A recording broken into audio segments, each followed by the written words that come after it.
We are proud to announce a new partner of Bloke, introducing Surfshark, a VPN service that bypasses geo restrictions to access blocked content with enhanced privacy and security. And if you're not using it one yet, you're leaving yourself open to tracking, geo restrictions, and price hikes based on your location. It's December, it's travel time. A lot of you guys will be heading overseas, but there's certain websites you won't be able to access out of the country. Surfshark's VPN allows you to access those sites from anywhere in the world with 4,500 servers in over 140 different locations. I went to Vegas earlier in the year and I used a VPN to access all my shows as usual over there. Not only that, Surfshark VPN offers very good privacy and security. Once your device connects to the internet, all the information is encrypted or blurred out. That way, your online activity is hidden and is completely safe. Matty is off to Bali in a few weeks, an extended time, so he'll be on top of that as well. Another great feature for Surfshark VPN is you can set up one account and use it on unlimited devices. Matty literally came back from Thailand last week and was able to set up his fiance's device as well.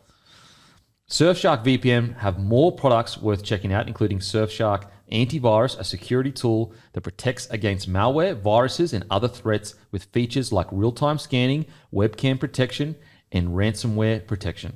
So if you're heading overseas or want to beef up your online security, Surfshark VPN is the way to go. Surfshark are offering a risk-free 30-day money-back guarantee. We have a fantastic offer available for the Bloke community. Head to www.surfshark.com/bloke. Use code BLOKE at checkout to get 4 extra months of Surfshark VPN. The link can be found in the show notes, as well as the code and instructions on how to take advantage of this offer. A massive thank you to Surfshark for partnering with the show. We really appreciate it. Just a bloke in a bar. What is up, ladies and gentlemen? Welcome to another episode of Bloke in a Bar. It's a special episode. I mean, every episode's a special episode. Obviously, Australia, they go 2-0 up. England licking their wounds, potentially disband as a country, but we'll find out by the end of this show whether they should. My vote, yep, should disband. Disgraceful stuff. The great Leaguie joins me. How you going, mate? Yeah, very good. Back for the 5th time. Actually, I was going to bring this up. I think coming back so often, filling in, it's about time I got recognised as Bloke's 18th man. Oh, okay. I don't mind that. Getting in those areas now. Okay. But no, very good weekend. Good to see the Aussies getting one over England in the cricket. Yep. So it's good to be back. You know how like when parents have a baby and they're like 2 months old and they celebrate like every bizarre random date? That's what you should do for the bloke, like 5 episodes. Oh, I am doing that. Bro, I was in the mirror this morning being like, 5 episodes. Let's go. Let's go. No, bro. Self-affirmation is woke. Don't do that. Sorry. Don't do that. Sorry. Well, I've got to stay true to it, bro. And we've got the great Tom Jaeger on. How you going, brother? Good, Kempy. Good to be here. Not 18th man, but, blessed for the call-up and, keen to be around some rugby league and cricket royalty. So, mate, now we're hearing whispers that you are the next generation's Cam Murray, good-looking ball player. Is there any truth to those reports? It's hard to put a percentage on it, but it's probably 100% true. Look, I try my best. Yeah. It's just a day-to-day thing, you know what I mean? Like when you're a middle forward, that's why I've chosen the great game of Oztag. Yeah. Because I can protect the face a bit more. Yeah, okay. Don't know how Cam's done it for so long. Now, what do you say to people that say Oztag's a poor man's touch footy? They don't know what they're talking about. You know what I mean?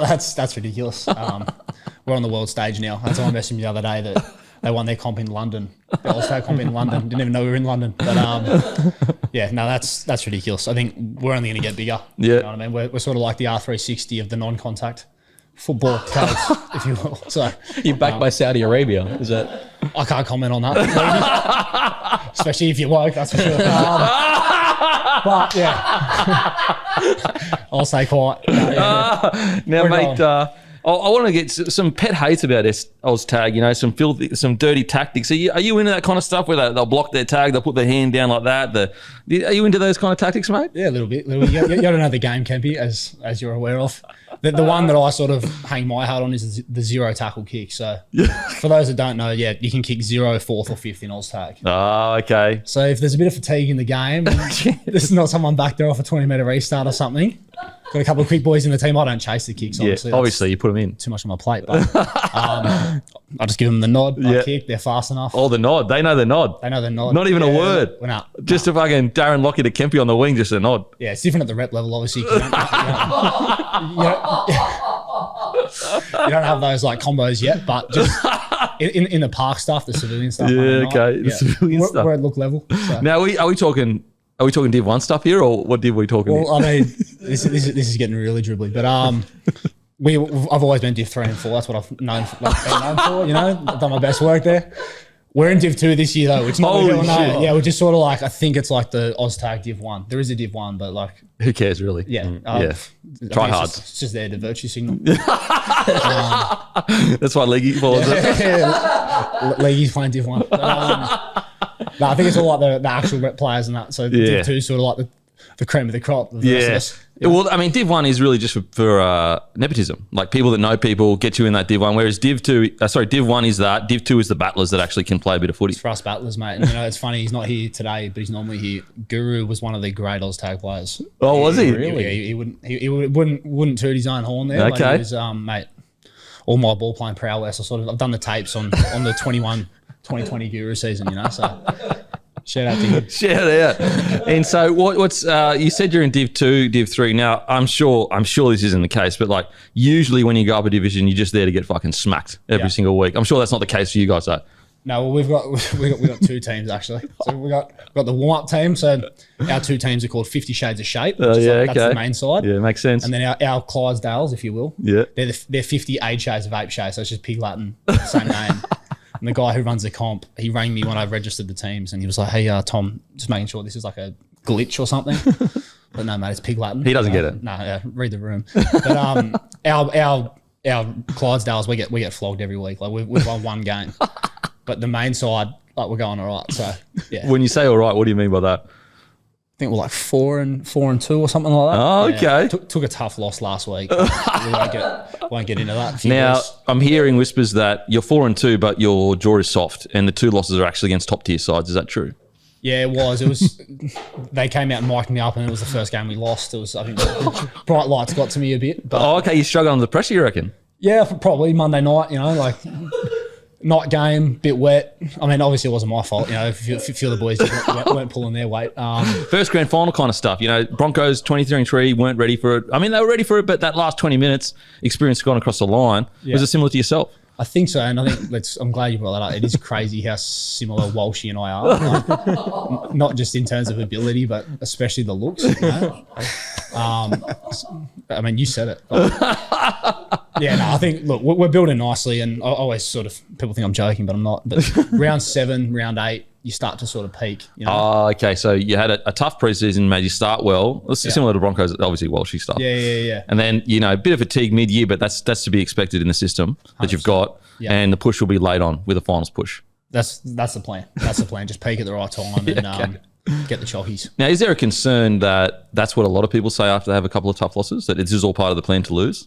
Yeah. I mean, you could say that, but then I'm also aware we're coming into a Christmas break where the boys don't know it yet, but there will be a training camp. So, boys, if you're watching, get ready. Now, look, I'd hate to even allude to the fact that this isn't real, but what about how did you get into rugby league and everything, and also the content creation? Sort of fell into the videos last year. I was losing a bunch of weight, and I thought, like, I'm going to like take the piss while I do this. So I was just posting for my mates, and I had this one video in like a servo car park. I was talking about like ice bath and shit, like taking the piss, but it went massive. Like in terms of like got all these views from people that like thought it was serious or whatever. And then I don't know, like I just enjoyed doing it. So I kept going, and you know, the season started, Oztag started, and I know people just seem to sort of get around it, and it's been fun for me. But in terms of footy, like I played growing up, and then realised I wasn't tough enough. So, but I do a bit of coaching and stuff. So been around the game, and you're currently coaching with the big Greggy Eastwood. Yeah, at League Fit Academy out in they're based out in Enfield. So shout out to the boys there. But yeah, I really enjoy the coaching because it's like I don't know. When I was playing, because I was always like a bigger guy, like I was always sort of in the middle, but not tough enough to be in the middle. So I thought I had the 7 mind, you know. As the coach, though, like you don't have to do any of it. You got these guys that can, and I know even just like the connection side of it, like seeing a few of my boys that I've coached for a couple of years now, like they train really hard. They're starting to get rewarded for that with some opportunities. And I know you just sort of, it's hard to explain. It's like a buzz that you get, you know what I mean? Like, it's funny. It's funny that, like you say, because I see with my sons, and obviously I assume they'll play sport. Maybe they won't. But there's a part of me like, I can't wait to coach them. Like I just can't, and like his mates or whatever, and whatever knowledge I can distill, probably make them worse, but I'll be at least distilling knowledge in them. Mate, in regards to your footy, how far did you go? Like obviously, not like, play first grade or whatever, but did you play at a high level with some guns going up? Yeah, well, just to quote the great Tommy Burns, like first 15, mate. You know what I mean? Like, First 15? Played in the first 15 down at Waverley College. Yeah, okay. But, like, to be honest, like played a bit at Roundwick, like in Colts there. Yep. In the league stuff, got cut from Harold Matts probably like 5 seconds in. So that was what it was. You're there or thereabouts at least, 5 seconds more than I lasted. Yeah, well, to my own horn. But no, it was, I always played, and I was lucky enough to play like decent levels like that, like nothing crazy. But I was always, even to be at that level, like I was doing a lot of tape and that. Okay. I was working hard. Because I will say, as a someone that is in the footy game, the comedy is good, and it's not really niche because if you know footy, but if you know footy, you pick up on things that you say that you're like, only someone that really knows footy knows what he's talking about right now. Like the broader funniness of it, rugby league audience can get. However, there are so many little subtle jokes that you're like, mate, he's clearly been in a locker room because there's no way he would know something like that. Yeah, for sure. There was a video, like a dating video one I did a while back where I was talking about a wide four.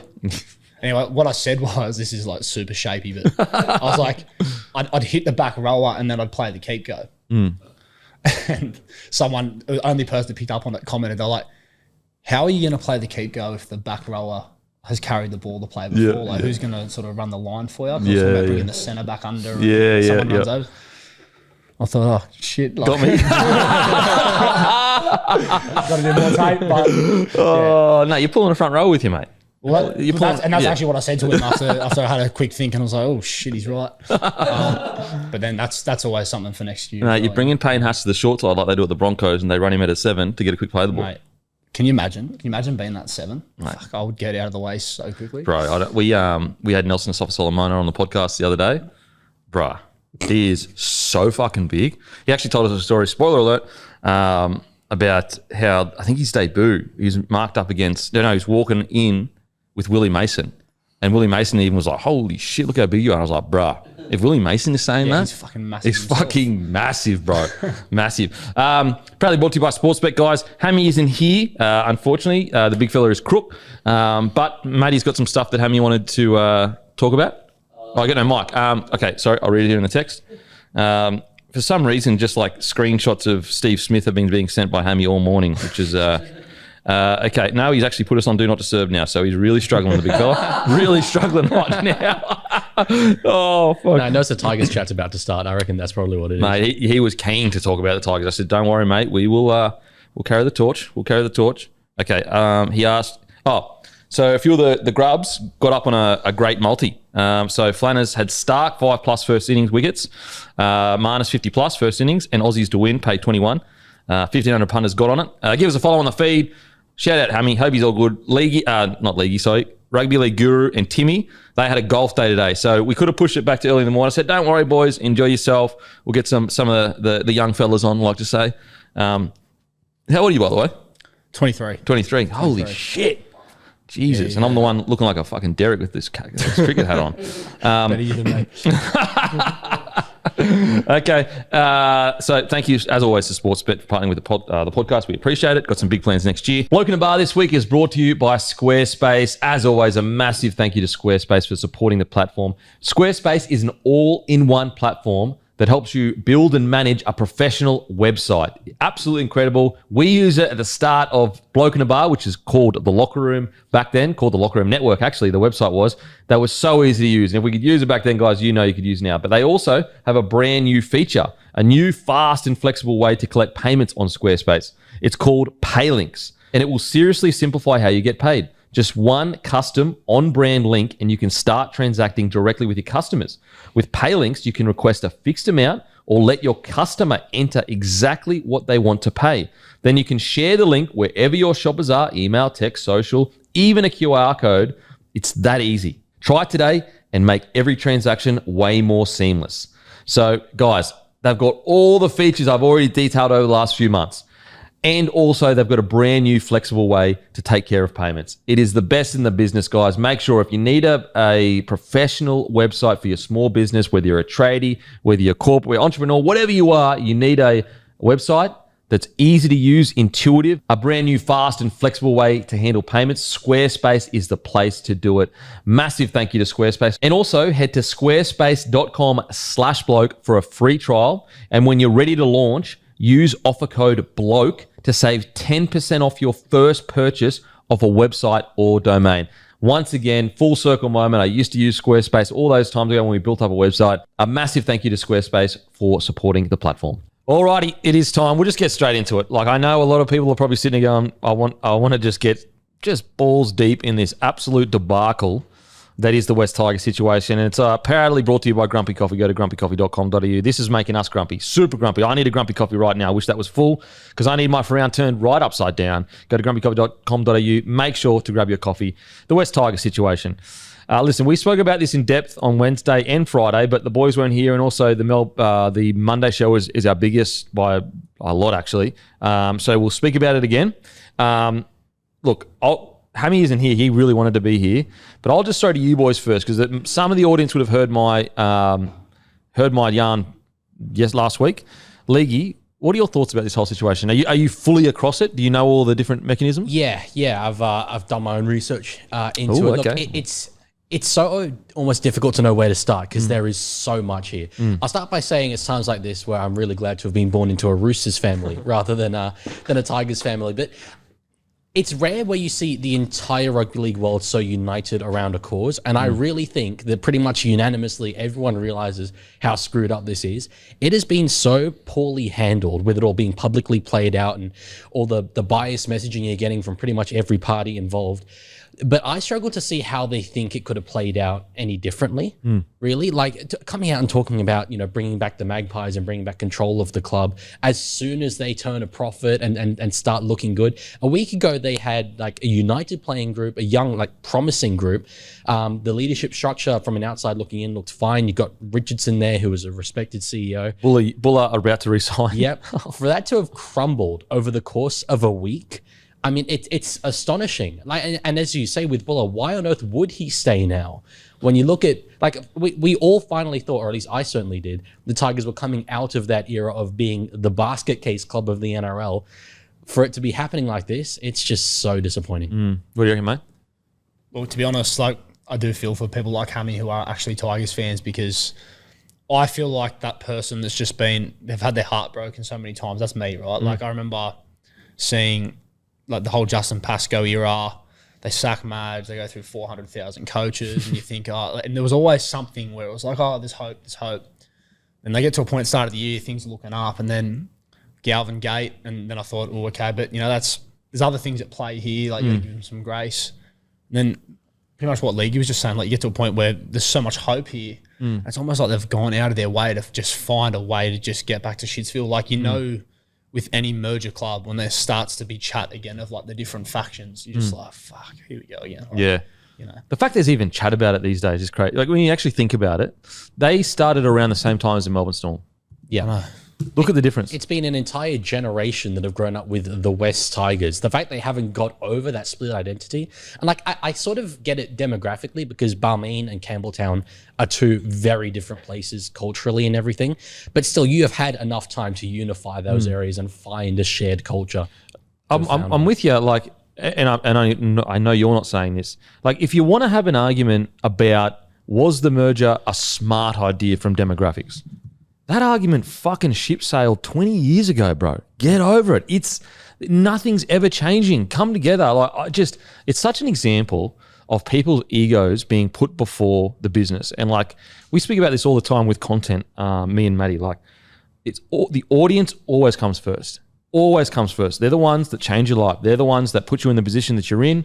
Certain things can go certain ways. You can, whatever it is, and you can put yourself first and go, man, I'm angry. I'm upset. So I'm fucking not going to do this. I'm not going to do that. And I look at the Tigers and it's just pure personal ego that comes first at that club. And the sad thing is, it's not the actual core of the club doing this. It's people in positions of power that lose essentially nothing from this going bad. Like, they're all successful. They've all made it. So they make all these decisions for people under them where, you know, like, we haven't even spoken about the business side of things. Like, there are people in that business right now that look and go, okay, are we going to turn a profit next year? Does that mean my job's safe? Like, there are so many different things that go wrong from poor leadership. I mean, it's like the age-old, I know it's a much more drastic example, but the age-old, like, politicians send young men to war. I know it's a drastic example, but it's almost a little bit like that with the West Tigers. Again, I'm not saying it's the same as war, guys, so relax. It's just go with me on the metaphor or simile or whatever it is. Analogy. You've got these people in position of power that really don't give a shit about whether the Tigers win or lose. Really, it seems like that anyway. Then you've got all these other people, like, let's say 100, including the players, or we'll say a couple hundred, that are giving their life to the betterment of the cause of West Tigers. And they just get completely stomped on by people that it doesn't affect them. Like, these people that are on the board, they're successful. How are they negatively affected? Other than some bad press, but it's all nebulous and like, yeah, okay, there was one article that came out about whatever, but mostly it's all nebulous. You don't really know who these people are. They're not public people. There's no negative impact for them. They just go, yep, sacked them. Okay, yep, we came last again. Doesn't matter. Like, it's just, whereas it's the players on the field that are busting their bodies. It's the people working in the office. It's the physio that's staying until 7 p.m. at night when he should have left at 3 p.m. and he's got a family at home. These guys just get completely just disregarded, really. What I can't fathom is the whole Richo situation. Like, so yes, I understand that mud is being slung from both sides. It's the propaganda war. It's the I'm the good guy, that's the bad guy. I get all that. However, this idea of, okay, let's start. Basically, I personally think, again, I don't know this, guys, this is a speculation. I personally believe that these articles are being released to put pressure on him so he doesn't take the massive payout and that he takes a reduced fee for his payout. But again, like, you look at that and you go, that's almost like a symptom or an example of how this has all been handled. The guy, regardless of how he got there, made a profit, got him to 12th or 13th. Was it 12th or 13th? 13th. Got him to 13th, which, like, isn't great, but it's fucking much better than 3 spoons in a row. Got some of the best young talent in the country coming through. Jerome Luai, he's there. You've got Buller about to resign. Like, everything is looking better. And then basically you're saying, look, I know contractually we're obligated to pay you out, but let's put pressure on you to negotiate a lower price. Like, that's speculation, but that's what it feels like. Put it this way, the stories about him and this company and the supposed conflict of interest. That was declared as well to the board. Yes. It is not a coincidence that is coming out now. Yeah, he's been in that role for several years now, but it's only apparently a problem as soon as the board is sacking people and want to put pressure on him. Craziness. I mean, look, I don't know for sure, but it seems like textbook media manipulation. They're trying to draw the narrative out in the way that paints them as almost the good guys, the Holman Barnes group. But yeah, just the entire way in which it has been publicly played out was never going to be seen as anything other than self-serving by the Holman Barnes group.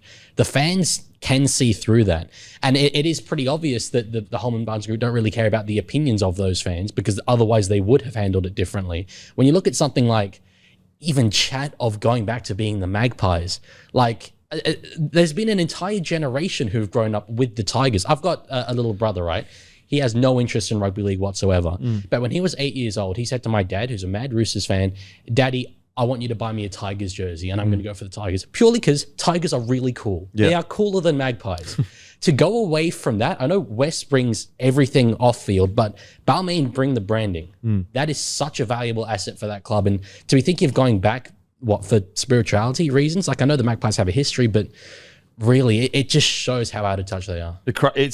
It's crazy that we're even having this conversation, hey? Like, why the fuck are we talking about a club who already is struggling as well?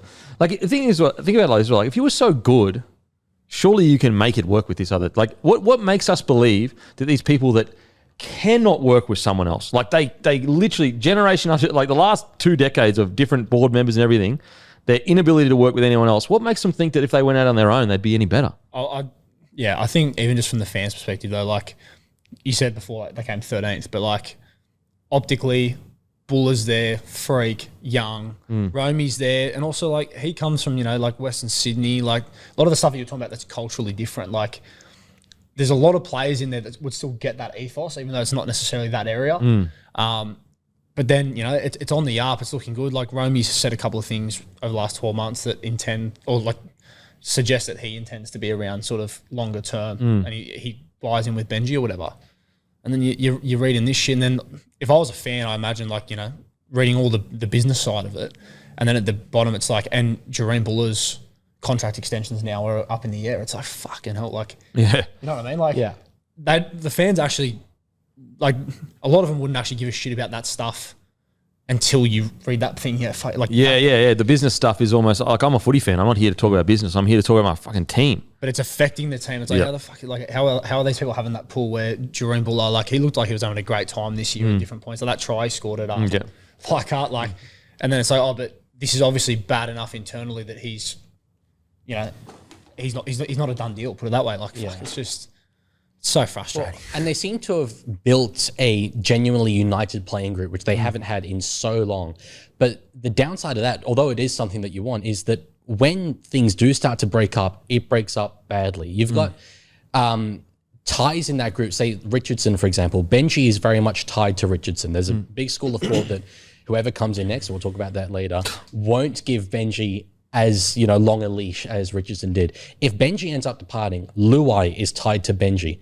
You then look at who's tied to Luai. You've got the Penrith contingent of the Mays and Taruva. Essentially the whole playing group, really. Exactly, yes. So all of a sudden, this one domino of Richardson falling, I mean, yes, it's, you know, we're going through a few steps here, but it impacts the entire playing group. And you could be back to square one of a Tigers squad of 5 years ago where it's bundled together. There's not really a whole lot of synergy there. You've got like older players that, you know, taking a big wicket to get there, but they're probably past their prime. And mate, it is just an absolute disaster. And what I just don't get is like the sacking of all 4 independent members. Like, so is the implication that the board members that represent Holman Barnes didn't know what was going on? Like what?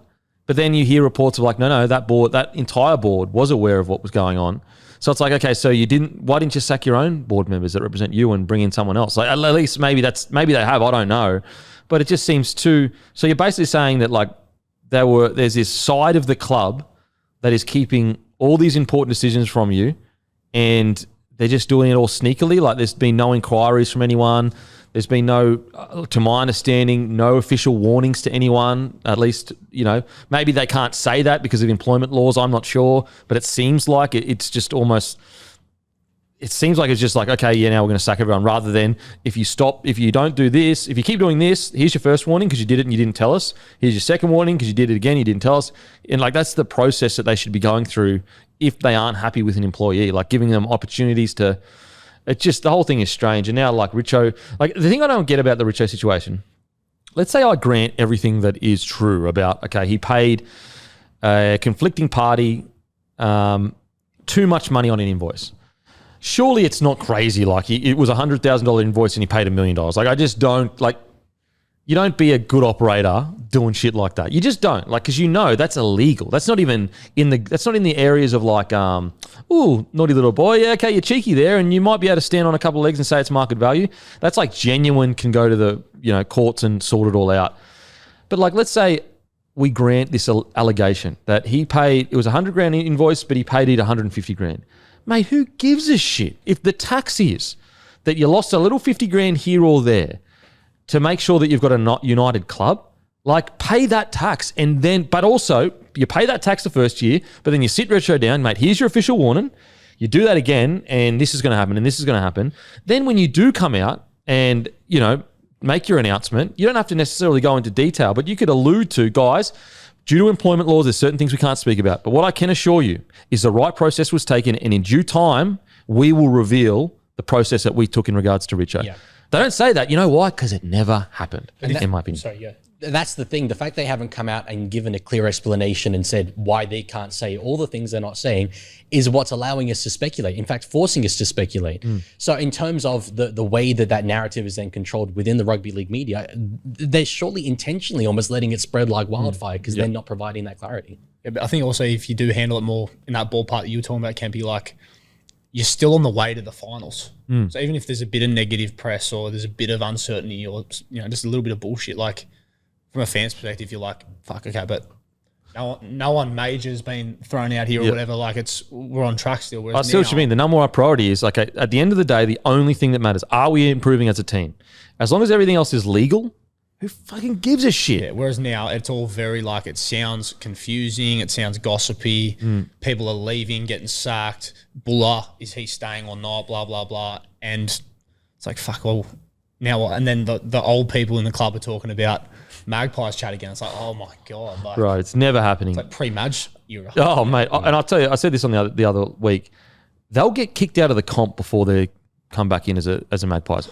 Honestly, the Tigers, and I don't want it to happen, but right now, and as I said, I don't want this to happen, guys, but right now, you are closer to getting kicked out of the comp than you are bringing the Magpies back. Genuinely, and I'm not saying that to be a dick or insulting.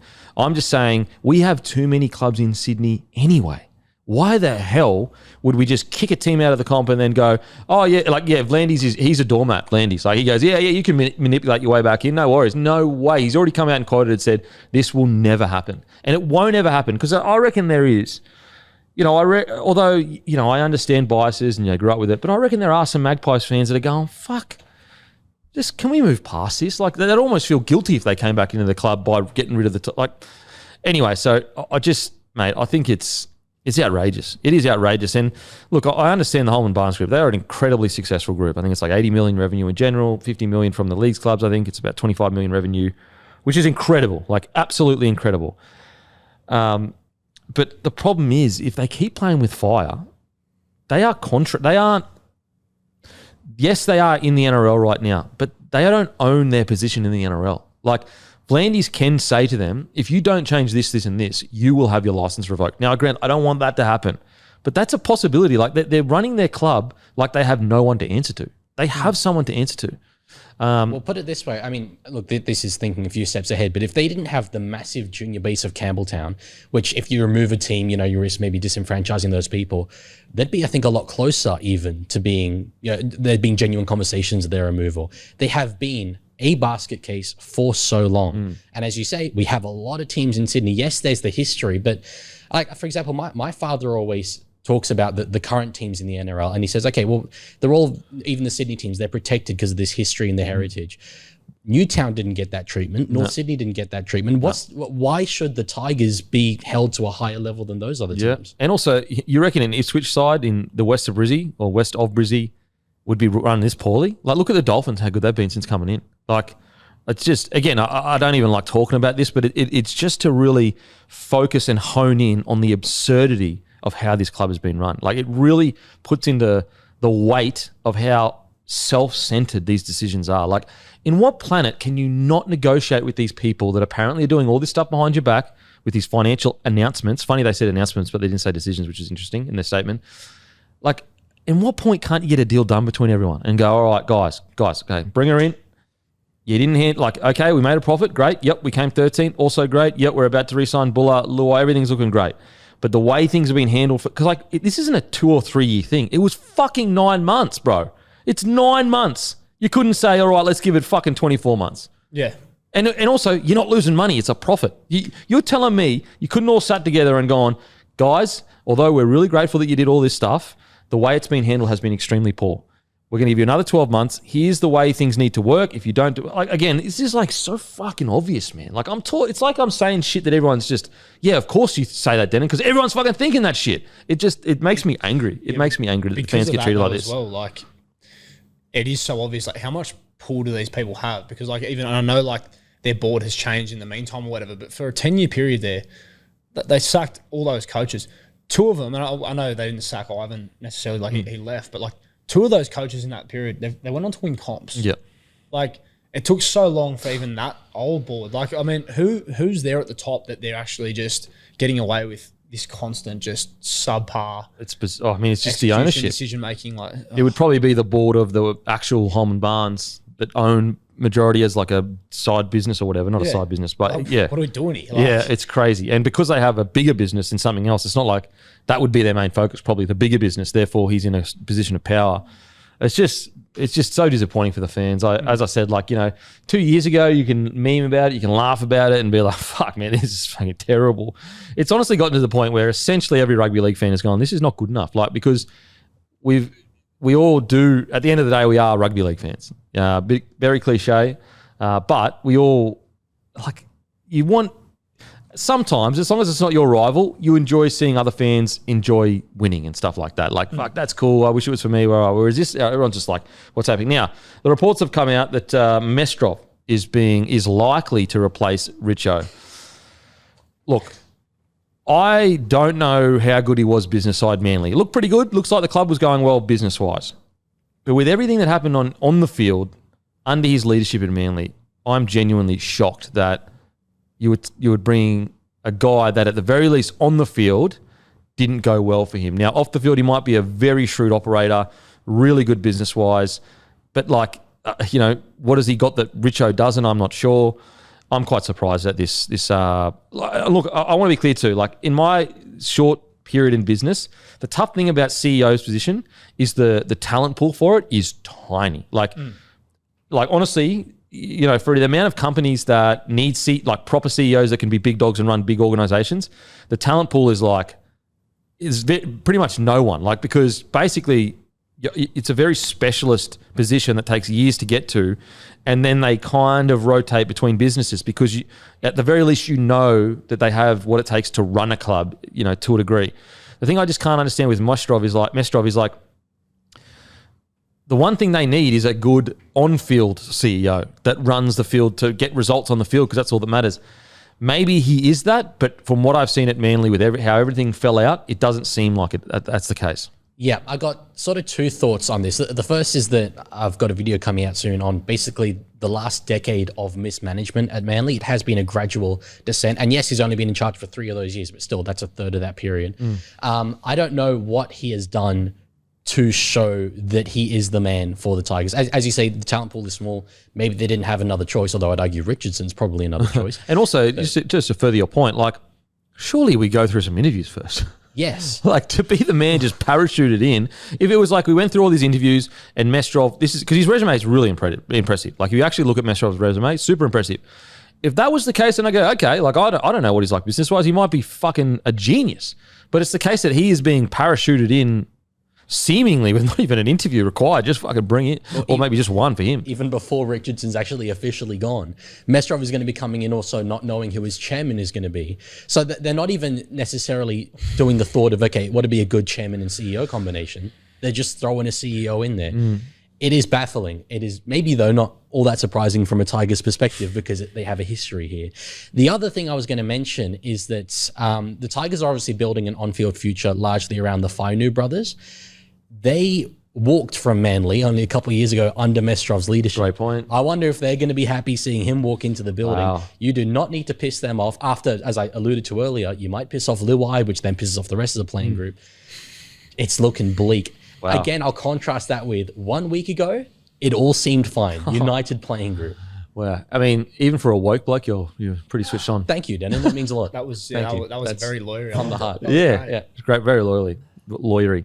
How do you follow that? Like, that was like almost he was almost like the Thanos of woke people just then. That was like, I was very like business shape. Like, it was good though. I could follow it. I was like, enough. I was like, wow, he's very good. I don't get with them, like with Tony, dear friend, but like I don't get how like he is just coming straight and off the back of seemingly being sort of shown the door, and it's like he's in. He's our in there. guy. It doesn't. I get what you're saying, Kempy, about like it would be such a small talent pool. Yeah. Like, it's just that nature of job. But in saying that, like, surely from a Tigers point of view, if there's other stuff that is hitting the fan at the moment, surely you're just like, this is not going to be good to add into the pile. You know what I mean? Like, It's just more headlines. It's like, who's the CEO that we could select that's going to create the most headlines right now? Oh, it's Mestrov. Yeah, sweet. No worries. Like, and I know, look, I would hate to think this has happened, but let's just say there's a world where maybe they were having conversations fucking 6 months ago. Like, I'd hate to say that happened in rugby league before Richo's even gone. So maybe they've done their due diligence in that sense, potentially. Like, they were working behind the scenes already knowing.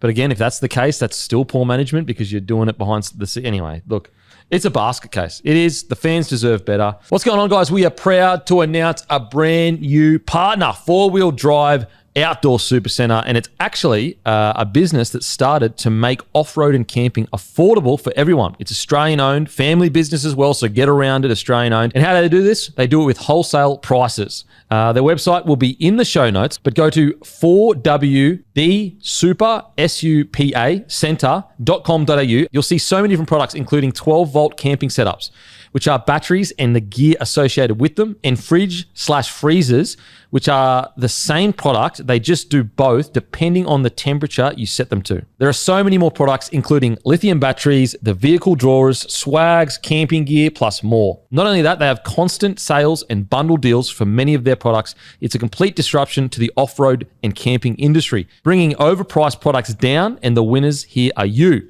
Get behind the Australian-owned family business. They do their own R&D and testing in Queensland, Australia, to ensure products meet the specs we expect and are fit for the Aussie market. The link is in the show notes. If you need anything camping or outdoors related, 4-wheel drive, Super Center is for you, because seriously, there are unbelievable prices. Get around them, guys. Pretty incredible. They do their own R&D, their own testing up in Queensland, so they've been in the culture, in the industry for a very long time. Get around them, guys. Family business, trying to make outdoor camping cheaper, and a massive thank you to partnering with Bloke.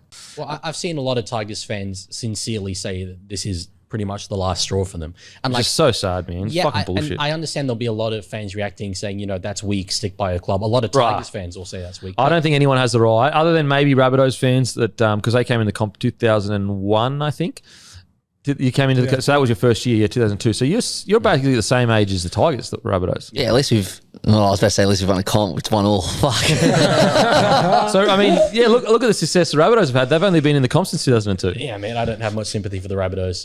We're older than you, Leaguie. No, you are not. 1908, I'm pretty sure came before. You were like the fourth club. It was Glebe. It was Glebe. Then it was Newtown. Then it was South. We've won more Glebe, than Newtown, one premiership South. in the colour TV era. That's outstanding. Oh, does history not exist before you were born? Ooh, that was a good one. Zing, got him. I didn't Anything hear back? what he said. What did he say? Oh, don't worry. It was shit. No, don't do anything.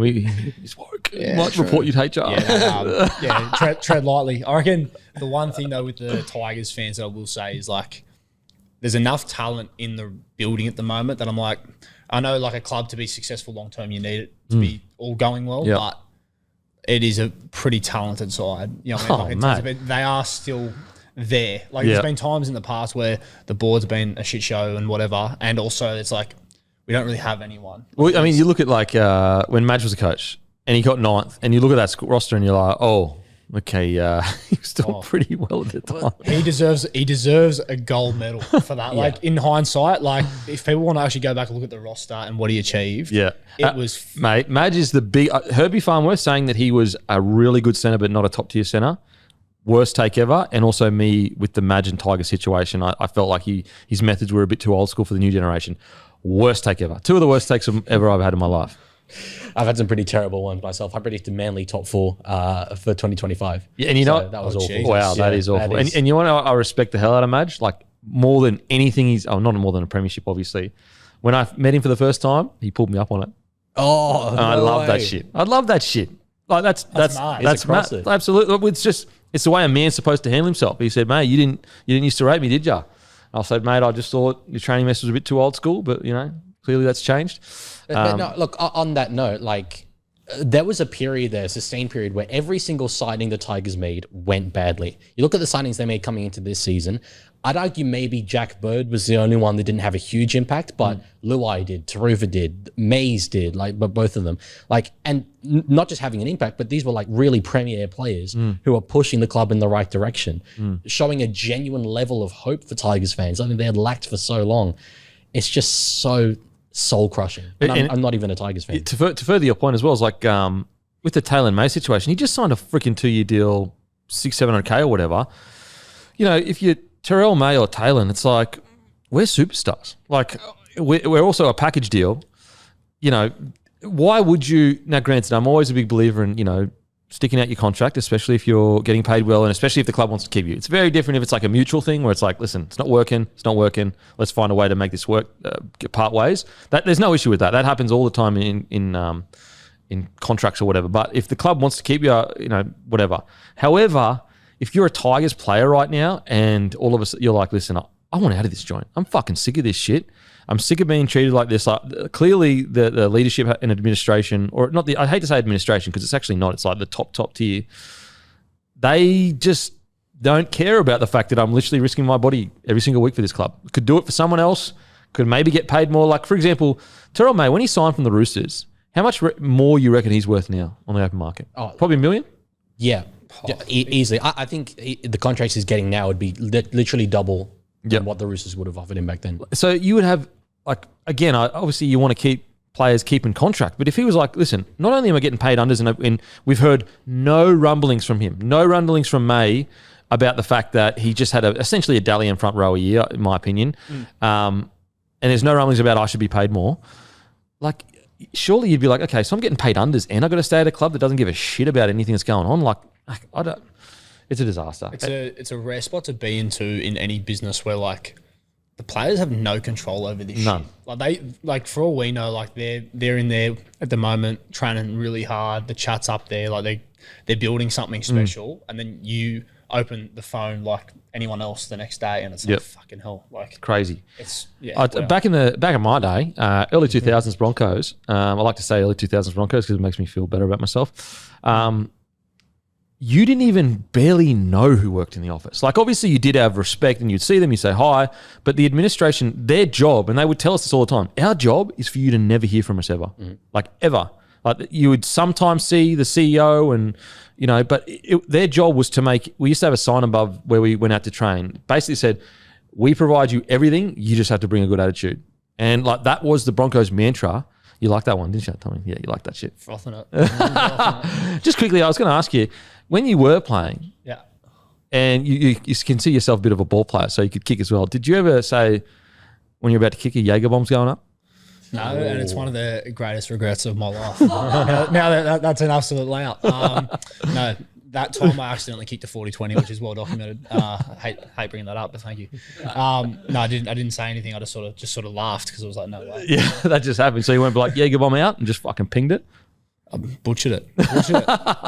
Maybe Monday night that'll get a run. Who knows? A Jaeger bomb's still a thing. Maybe it's I'm showing my age. Yeah. No, they're a thing. They're a thing? Okay, so you've let that through the keeper. Fucking. That's my fuck up. Yeah, that's you. That's you. Up sort of stuff. Sorry, I was just sitting on my brain for quite a while and I was like, fuck. Lovely. That's why that's why I asked you how to pronounce your name at the start to make sure that the joke landed. Just quietly. Swear to God, that's why I asked applicable. It. See, I'm just putting in fucking little seeds here and there, mate, just to land it later. I'll just go off your hip. Perfect. I reckon Shane Richardson could use a Jaeger bomb right now. Oh my God. Imagine being him. Yeah. You get your turn a profit, everything's looking great, and you feel there's clearly been tension there for a while, but you're like, surely not. Shocked to know, but Chamis is reporting that he's told his staff members he's gone. Yeah. So wow. If Red Rover is saying it, every chance. Chamis last 2 years, some of the all-time great years of journalism. Mate, he's had a couple of Dally M years. Is there Dally M for journos? Could you imagine Could you imagine if there was a Dally M for journos, like the fucking yarns would be getting spread about, like, for example, the good yarn I thought was like, so Chamis is over in England, and an article drops that he's going to be the head of football for the NRL. Listen, I love Chamis. I think you know, I've met him a couple of times. Seems like a lovely bloke. Gun at what he does. Head of football? What the fuck? It's like, you know what? It's like that Kanye West quote. It's like, what the fuck does Lady Gaga know about cameras?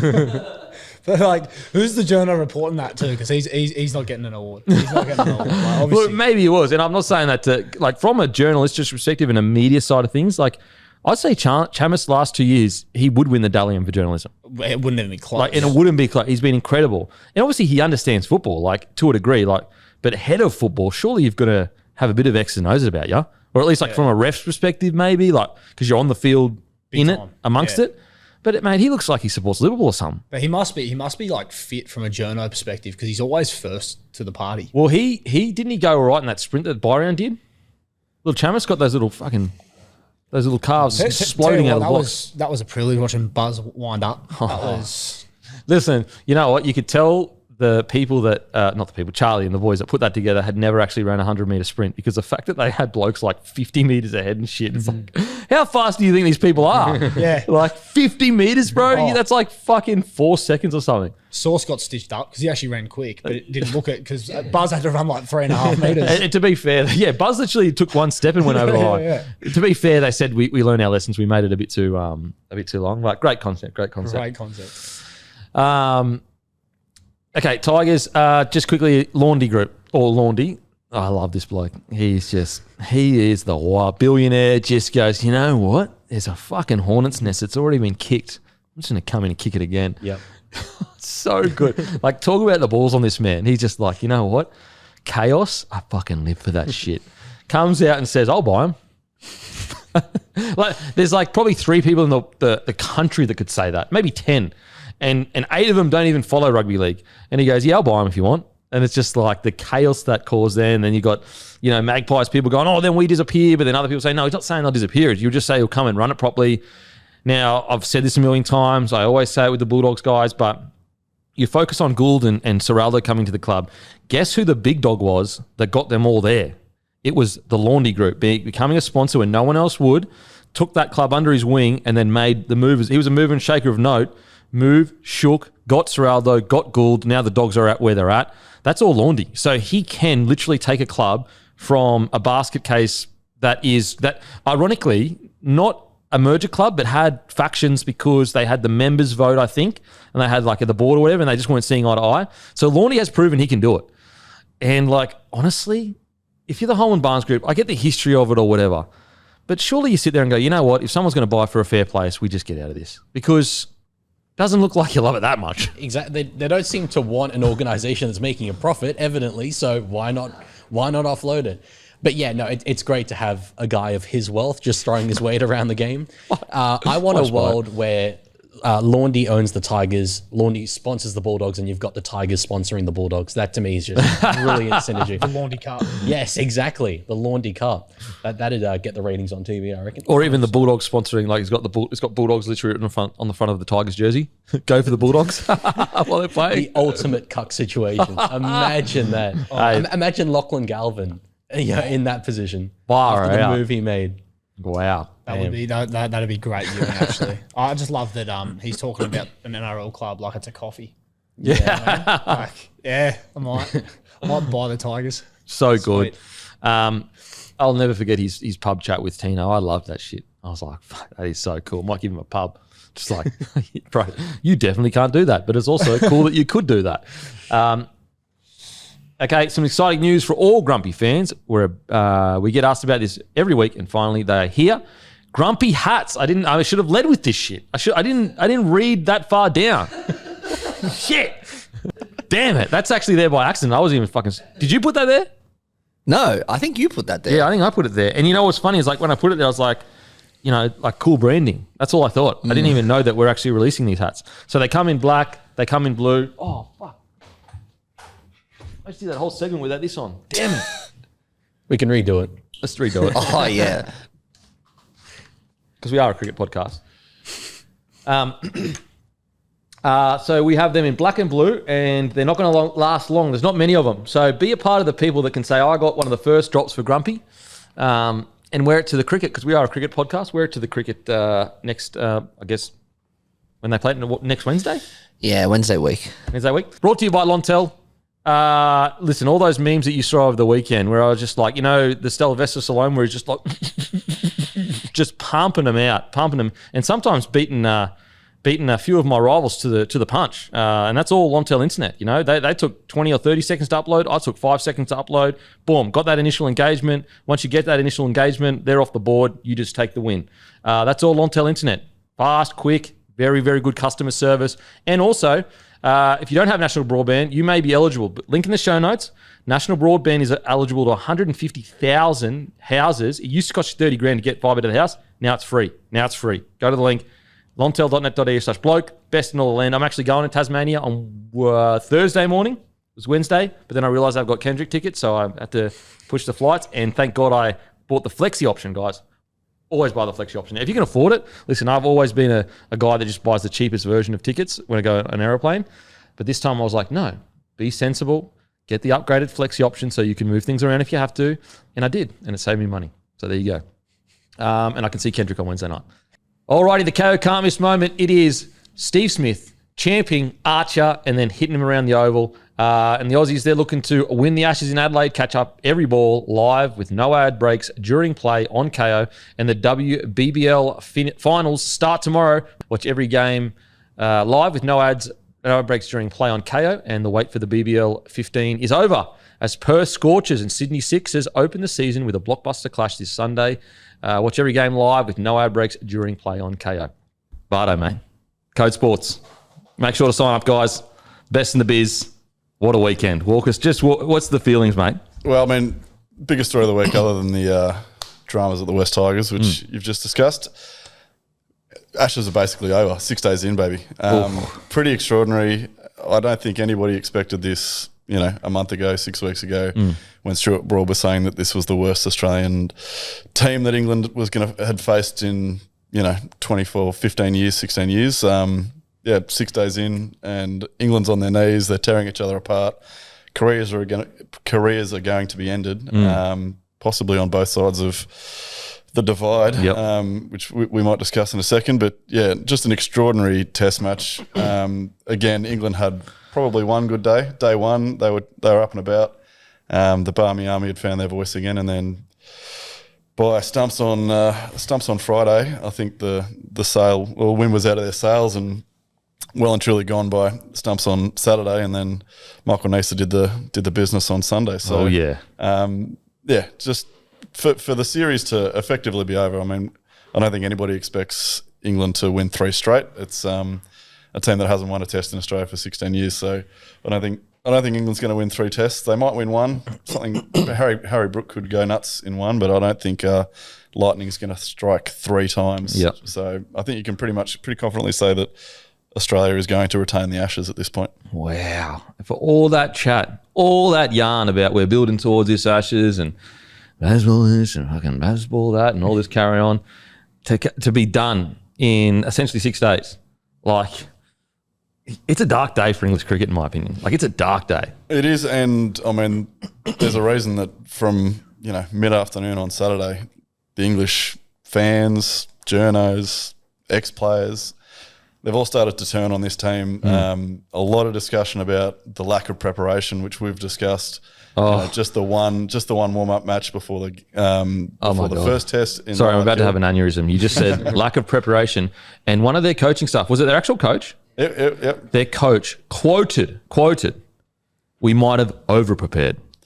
What is going on with this? Like, what is going on with this team? Well, if they think that they over-prepared, then that explains why today they've gone off to Noosa for a little bit of R&R time before the third Test. So, if over-preparation was the key to their downfall, maybe a couple of days on the beach at Noosa will do the trick. But it doesn't feel like over-preparation, like skipping the pink ball warm-up match in Canberra. Are they playing like secret games that we don't know about? Is that what's happening? Well, that's what was mooted for before the Gabba, because they had their full strength squad in Brisbane 5 days early because they had a short short Test in Perth. You could have had a warm up game just between the haves and have nots of the English team.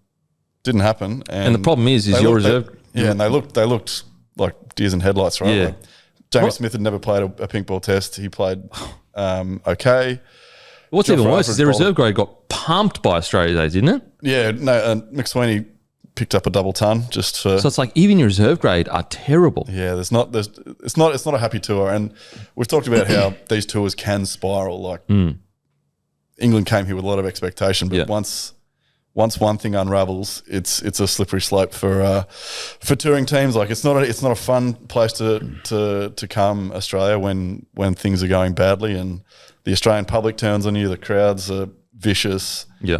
No one knows how to play on Australian wickets better than, Steve Smith and Mitchell Starc, right? Like, so it's a tough place and it can unravel. And by the end of this series, we could be talking about the death of Bazball. We could be talking about the death of Brendan McCullum's coaching career. We could be talking about the end of Ben Stokes' captaincy. We could have Ollie Pope might never play a Test again after this summer, even though he's mid-20s. Like these series tend to get ugly really quickly, and it seems to be happening. So Archer, Listen, I'll give it to him. First innings, outstanding.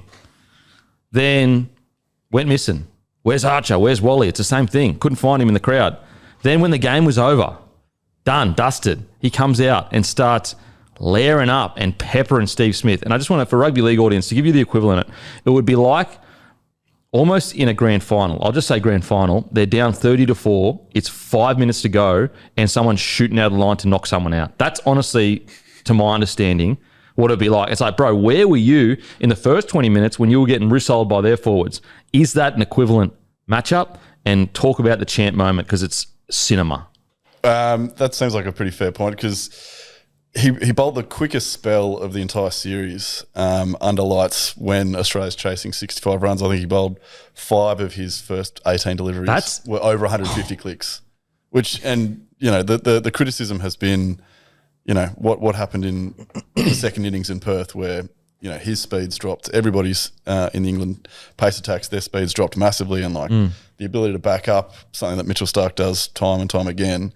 And suddenly he found some energy reserves, possibly because he knew that he only had to bowl 4 overs because Australia was going to get the runs, right? He's the guy that wins the last fitness drill but comes last in all the other ones. If you win the last fitness drill in a footy training session but you've lost the other ones, or you win the couple first ones, lose the next 10 and then win the last one, that's like sacrilege in a rugby league team. And I'm assuming it's the same in cricket. I would definitely think so.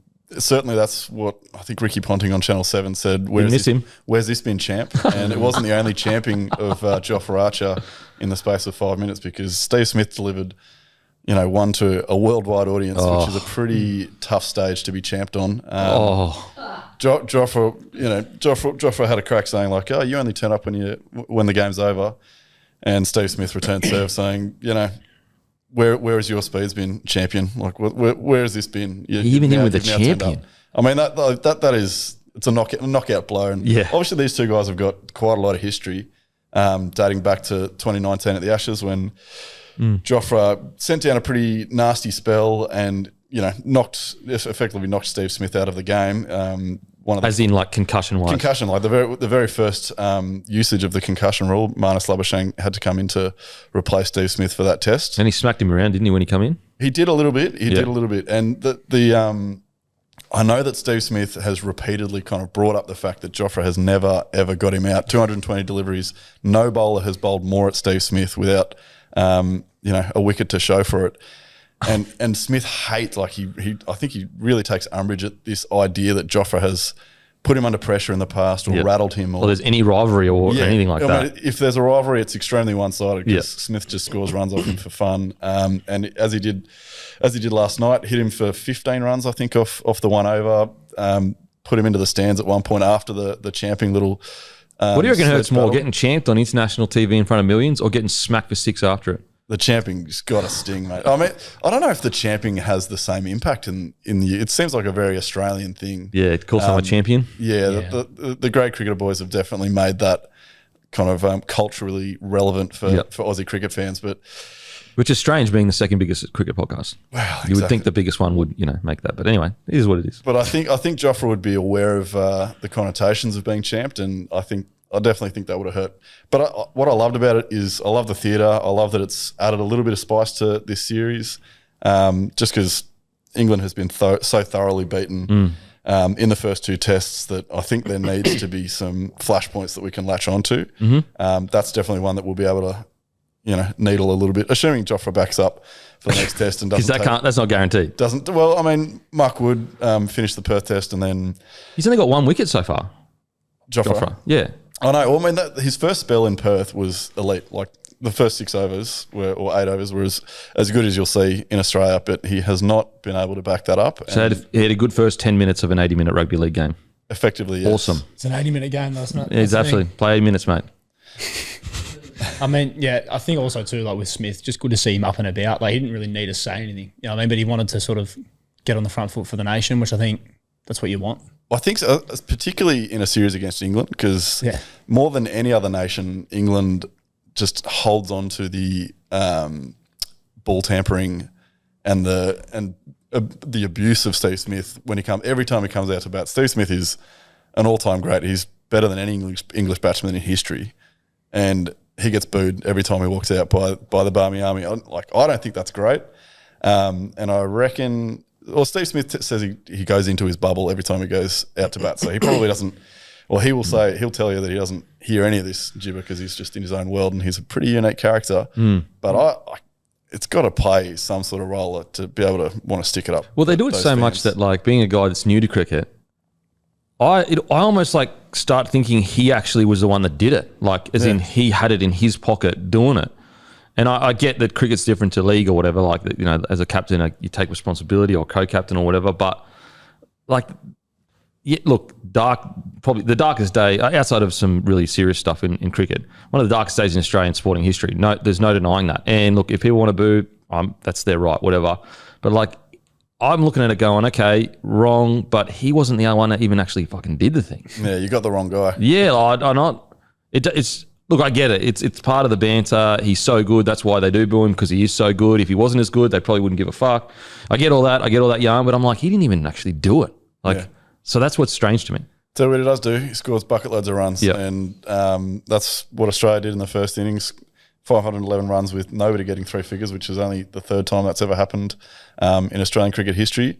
And I dare say that probably could spell the end for Usman Khawaja's Test career. We saw Jake Weatherald look really comfortable, more so than he did in Perth, I think. I think he really looked like a Test player in this Test. And the combination with Travis Head, I don't think it's perfect. I think in a perfect world, Australia would still like Travis Head to bat number 5. But the way that they've set the tone in every innings that they've batted together. And I feel like there is a synergy between them. Like, they do really seem like they work together quite well. And they've started aggressively. They've had consecutive 50-run stands, which is in itself is a pretty big rarity in Australian cricket since David Warner's retired. We haven't seen that sort of run scoring or stability at the top of the order. It's been our weakest part of our batting, hasn't it? The top order. I mean, how many times have we, tuned in half an hour into a Test match and seen Australia 2 for 15 or 2 for 30? Which puts, Steve Smith under pressure, and suddenly Steve Smith's facing essentially a brand new ball where you really want to protect him from that as much as you can. So I think it's extremely unlikely that Uzi comes back and opens the batting. Just quickly, Weatherald, why does he do the deepest squat you can possibly do while batting? That seems like a question for his Jake ball's Weatherald. nearly touching the ground. Yeah, So low. We've seen some really unique batting stances in Test cricket over the years. Like Shivnarine Chandpal used to basically show, or George Bailey as well used to show you his rear end essentially when he was lying. And he's up almost to duck face the walking. ball. He's almost duck walking as a batter. Back in my day, I never did that. If it works, You see, he mouths as well the word ball as the bowler's coming towards him. It's like he has to remind himself what he's supposed to be hitting as it comes towards him. Yeah. Ball. got to visualise it, mate. Yeah, got to visualise it, mate. Got to visualise it. It is interesting though, like watching his first, like his debut innings to now, it's like two different people. Like, in just being given that time to get comfortable at the crease at such a high pressure moment, he's been outstanding in his last 2 outings, in my opinion. Yeah, it's just confidence, right? Like, he's obviously got the ability. He's played a decade plus in Shield cricket, so you know that he's comfortable in that sort of arena. But you never know how somebody's going to react to playing in front of, 60,000 fans Or Div 3 local Oztag as well. Well, exactly. Similar sort of pressure. I mean, and he's kind of proven to a lot of people, including Tim Williams, who didn't want him in the Test team. Hated him. Literally said, I hate that guy. Yeah. Crazy. Can't believe Tim said that. Stuff to say. And sledged him for scoring 27 runs as well in the winning knock in Perth. But I think he's proven to a lot of people that he does belong. He's still, it's an old team, the Australian Test team, but he's in his early 30s. I think, it's not unusual. Like we've had guys debut late, like Mike Hussey, those kind of guys who have gone on to have lengthy Test careers. At the very least, it gives us time. Gives Constance time. I know he's not the only guy coming through. We just spoke about another bloke getting 200. But at least it gives a guy like Constance who has all this talent and also scored 100 against the reserve grade side as well, didn't he, Constance? Constance scored a Shield 100. Shield 100, apologies. Campbell Kellaway is another one from Victoria who their Australian cricket is really excited about, and it possibly is the next cab off the rank. But if you can transition with a guy like Weatherald for 3, 5, 6 years. Like, he's only 31, I think. So he's potentially got another 6 years of Test cricket ahead of him. Maybe we could have some stability at the top of the order, which we haven't had since I don't know, almost a decade. I just think Travis Head. Yes, do we lose something in the middle of our order? For sure. Like, I even messaged Matty, I was like, fuck, I'd love Travis Head to be walking out right now. Obviously, Starkey the GOAT, one of the great men, the nation's forearms, saved the nation with his batting. Well, not saved the nation, but got close to it. But at the same time, geez, he looks comfortable coming out as the first batsman. Like, he doesn't look rattled. The pressure doesn't seem to get to him. He seems to fucking enjoy it, I think for this series, it's the perfect the perfect solution. I'm not convinced that Cricket Australia wants it to be the long-term fix just because of what he brings as a game changer in the middle order. Saved us so many times. Yeah, but maybe you give a soft launch against not an Ashes 11, even though England are getting their pants pulled down. It's still a tough arena. You might want to try and debut a Campbell Kellaway in a slightly less high-intensity arena. And if you do that, move Trav Head back to the middle order where you're very comfortable, and maybe you found your opening partnership for the next 5+ years. Now, I got to bring him up because we'll speak about Stark as well because he was incredible, but Alex Carey, he got 50-odd with the bat, 60 plus with the bat in important innings too, super, super important. But his fielding has been obviously I don't have a big pool to think of in regards to a history of what I've watched, but just knowing reaction speed and how hard it is to do what he does was some of the best I've ever seen. And I know mine's a very small sample size, but the reaction time, the Stokes out, that's crazy. That's insane that he's just boom, boom, gets it done. All the things that he's done, I think Alex Carey has been probably the unsung hero. I know there's a lot of people singing his praise for sure. He'll get lost in the noise of the Stark. Smith, outstanding catching as well. Even Weatherall to a degree. Travis Head, definitely. There's a lot of noise going on, but Alex Carey, I think, has just been phenomenal. I think keepers in general tend to get overlooked for a lot of those debates. When you're talking about who's going to be the player of the match, it's Mitchell Stark. He top scored in the first inning. He's got 8 wickets. Blah blah blah. Could be Weatherall because he set the tone.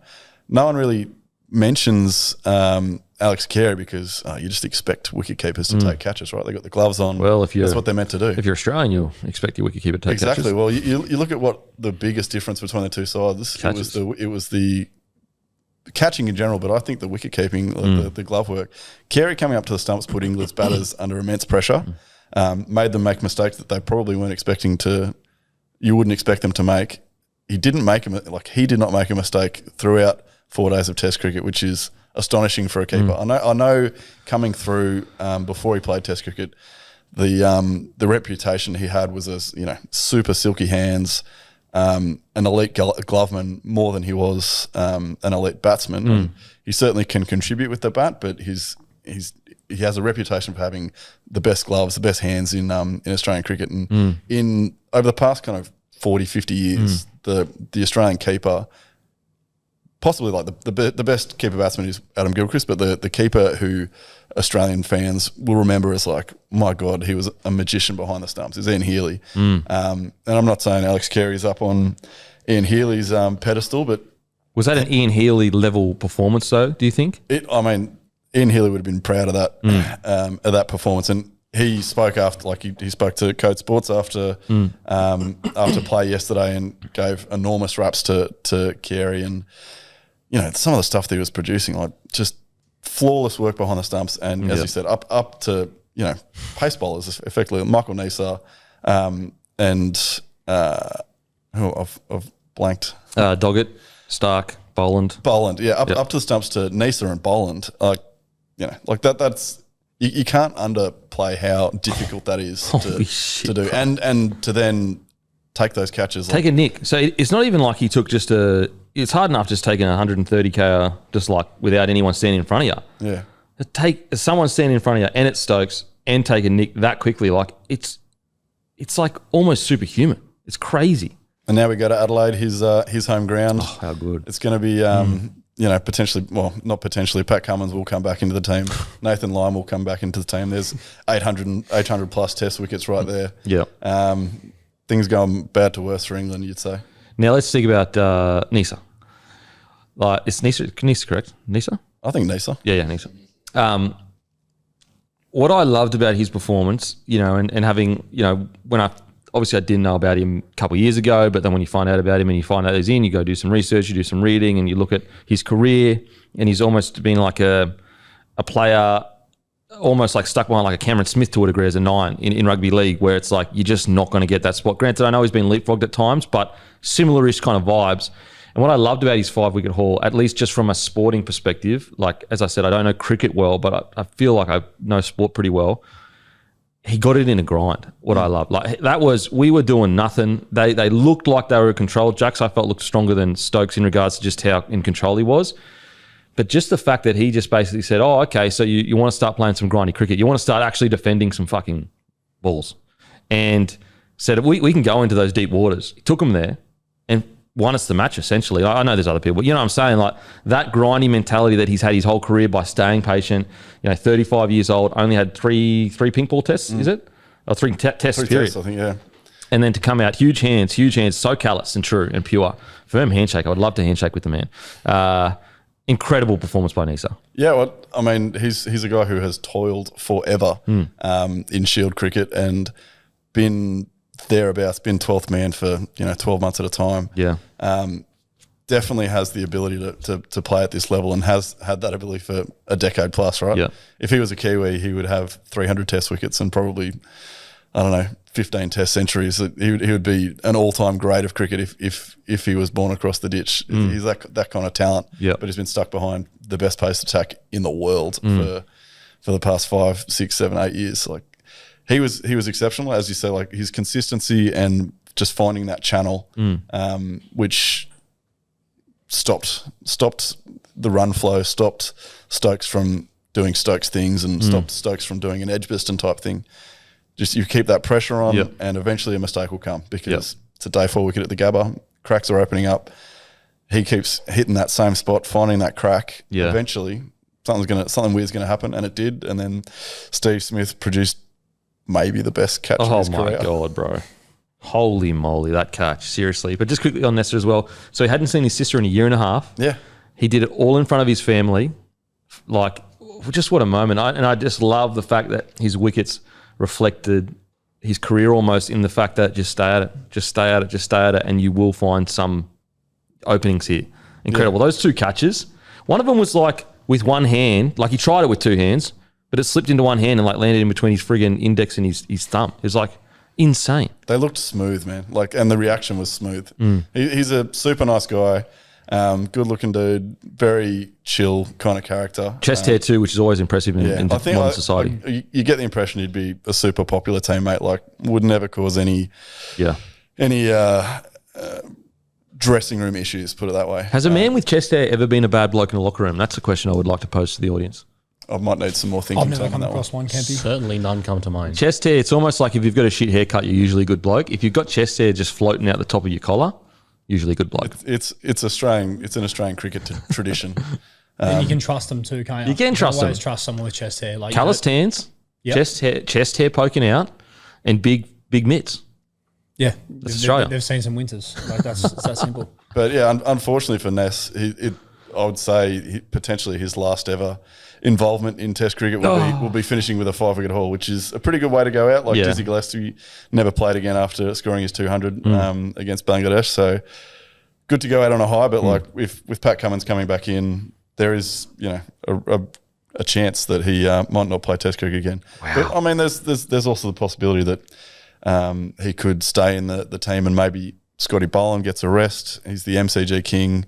He's had a relatively reasonable workload through 2 tests. So if Australia wants to freshen up, Scotty Boland, Michael Nisa could easily, stick around, and he's played plenty of cricket at Adelaide. So there's some quite interesting selection battles coming up for the Australian selectors, considering they're 2-0 up and they've had 2 massive, confident and dominating victories. There's still going to be a lot of selection debates this week. It's great stuff. Now I want to speak about the Bazball, because like there's been a lot. I've obviously read a lot about how like, Bazball is brave cricket. It's just we go out there, we swing at everything because we're brave. I totally disagree. And like people say, like they play baseball because there's arrogance. I actually think they play baseball out of fear. And what I mean by that is like, why do we respect Melbourne Storm and Penrith's dominance so long? Because they built it on defence, the hardest part of rugby league. And I'm assuming that defence is the hard-nosed part of cricket. I'm assuming it. And I just think that England, with this baseball thing, it's a way out. It's a way to go, oh yeah, we're playing baseball, that's why we lost. Instead of actually putting yourself on the line and say, we played the best we possibly could in the moment and got beaten by a better team. I think it's excuse, fear-based cricket. And I understand that it is brave to swing at a ball when the game's on the line and you want to hit for six or whatever. Or, you know, maybe you're opening whatever. But swinging at a ball all the time, it's not brave in my opinion. That's weak-minded excuse style of sport. And I apologise if that's too harsh to English fans, but that's the way I see it. And I just look at the Broncos this year. Why was their premiership run so memorable? Because they already had the gunslinger stuff. They already had the baseball in 2023. It was fucking willy-nilly. Not willy-nilly, but it was just all guns blazing attacking footy. They still defended really well, but it was based around attack. The reason why their premiership run was so memorable this year was because they had both. They had the grit in the second half to dominate sides physically and fitness-wise, but they also had the gunslinging. Whereas, like, why we respect Penrith and Melbourne Storm so much, they built a whole dynasty off defence. You go back to the first year that the Penrith Panthers lost to the Storm in the grand final, Ivan Cleary used to make it a point of winning the first 20 minutes. Then, after they lost that grand final, he realised that's not what we should be focusing on. And they built everything around defence. And I just think baseball is excuse-based cricket. Like, it's like, oh, we lost because of baseball. Oh, we lost because we're trying to be exciting. We lost because we're so brave, we swing at everything. It's a weak, easy way out instead of going, no, we tried to play as well as we could in the conditions that we were trying to play to the conditions, and we got beaten by a better side. And I just think that you saw that as soon as the game was essentially gone, Stokes comes out and starts fucking just blocking bowling like that. And then he comes out in the last day, and he plays good old-fashioned cricket, defence-style cricket. And that's like, it's almost selfish to me. Like, okay, so you know that's the right way to play. You know that that's a high percentage way to play, and you know that it puts pressure on people, but you still don't do it. I just think basketball, excuse-based, fear-based. It's not actually arrogance. It's fear. It's weak-minded. I said it. Boom. Probably the worst opinion ever. I don't know shit about cricket. I'll put it out there, but that's the way I see it from a sporting perspective. Quite the opposite, mate. I think that's the moment that you have graduated to cricket expert, because you've touched on something that Glenn McGrath said in the aftermath last night, which was that baseball's great. Like, scoring runs quickly, batting aggressively, that's awesome. That's what Australia did for 30 years with Haydos, JL, Adam Gilchrist running the show. Scoring quickly, putting the opposition under pressure, that's a really key part of cricket. But the issue, as you've pointed out, is the lack of accountability, the lack of accepting of negative. Like, England has banned negative chat coming out of their dressing room. It's like a cult. They can't say that we've done the wrong thing. They can't say that preparation's been bad. They can't say that we've taken the wrong approach. As you say, like, if that's the way forward, if that's the way that they're going to do things, then there's no accountability. It's weak. It's so weak, man. I'm sorry. Like apologies to England fans. That's such a weak mindset. Oh, we're always talking positive. We're not allowed to ever hold ourselves, as you said, accountable. And I said, I know a lot of people couch this in arrogance. It's not. It's deep down. It's fear. It is fear of putting yourself out there and getting fucking done by another country. And they can always fall back on. We always hear it when they lose. Oh, we're playing baseball. And just to draw on your Broncos comparison, Reece Walsh, super flashy player. Everyone knows how flashy he is and has been. What he showed last year was more than flash. Like, he won the trophy with a defensive play on Pappenhausen with Katoa ball. He showed toughness was like a huge part of his game, which is not something that you traditionally thought of with Reece Walsh. He showed toughness. He showed multiple facets to his game. England's version of Reece Walsh is probably Harry Brook, arguably the most talented young batsman on the planet. When he plays on English wickets, the flatter wickets, looks like Don Bradman, scores runs at not just big runs, but at just like this crazy rate. Just essentially plays one-day cricket, but scores double hundreds in Test cricket. Comes out here, different wickets. There was a question mark over whether he'd be able to play kind of the bouncing, rising balls, whether he'd still be able to drive, and not so much whether he'd still be able to drive, but whether he'd be able to put away the drive and be patient, which is kind of the side of what Reece Walsh learnt about his own game. Can I add to what I do with my aggressive attack? Can I do that in other areas of the game? Harry Brook hasn't shown that.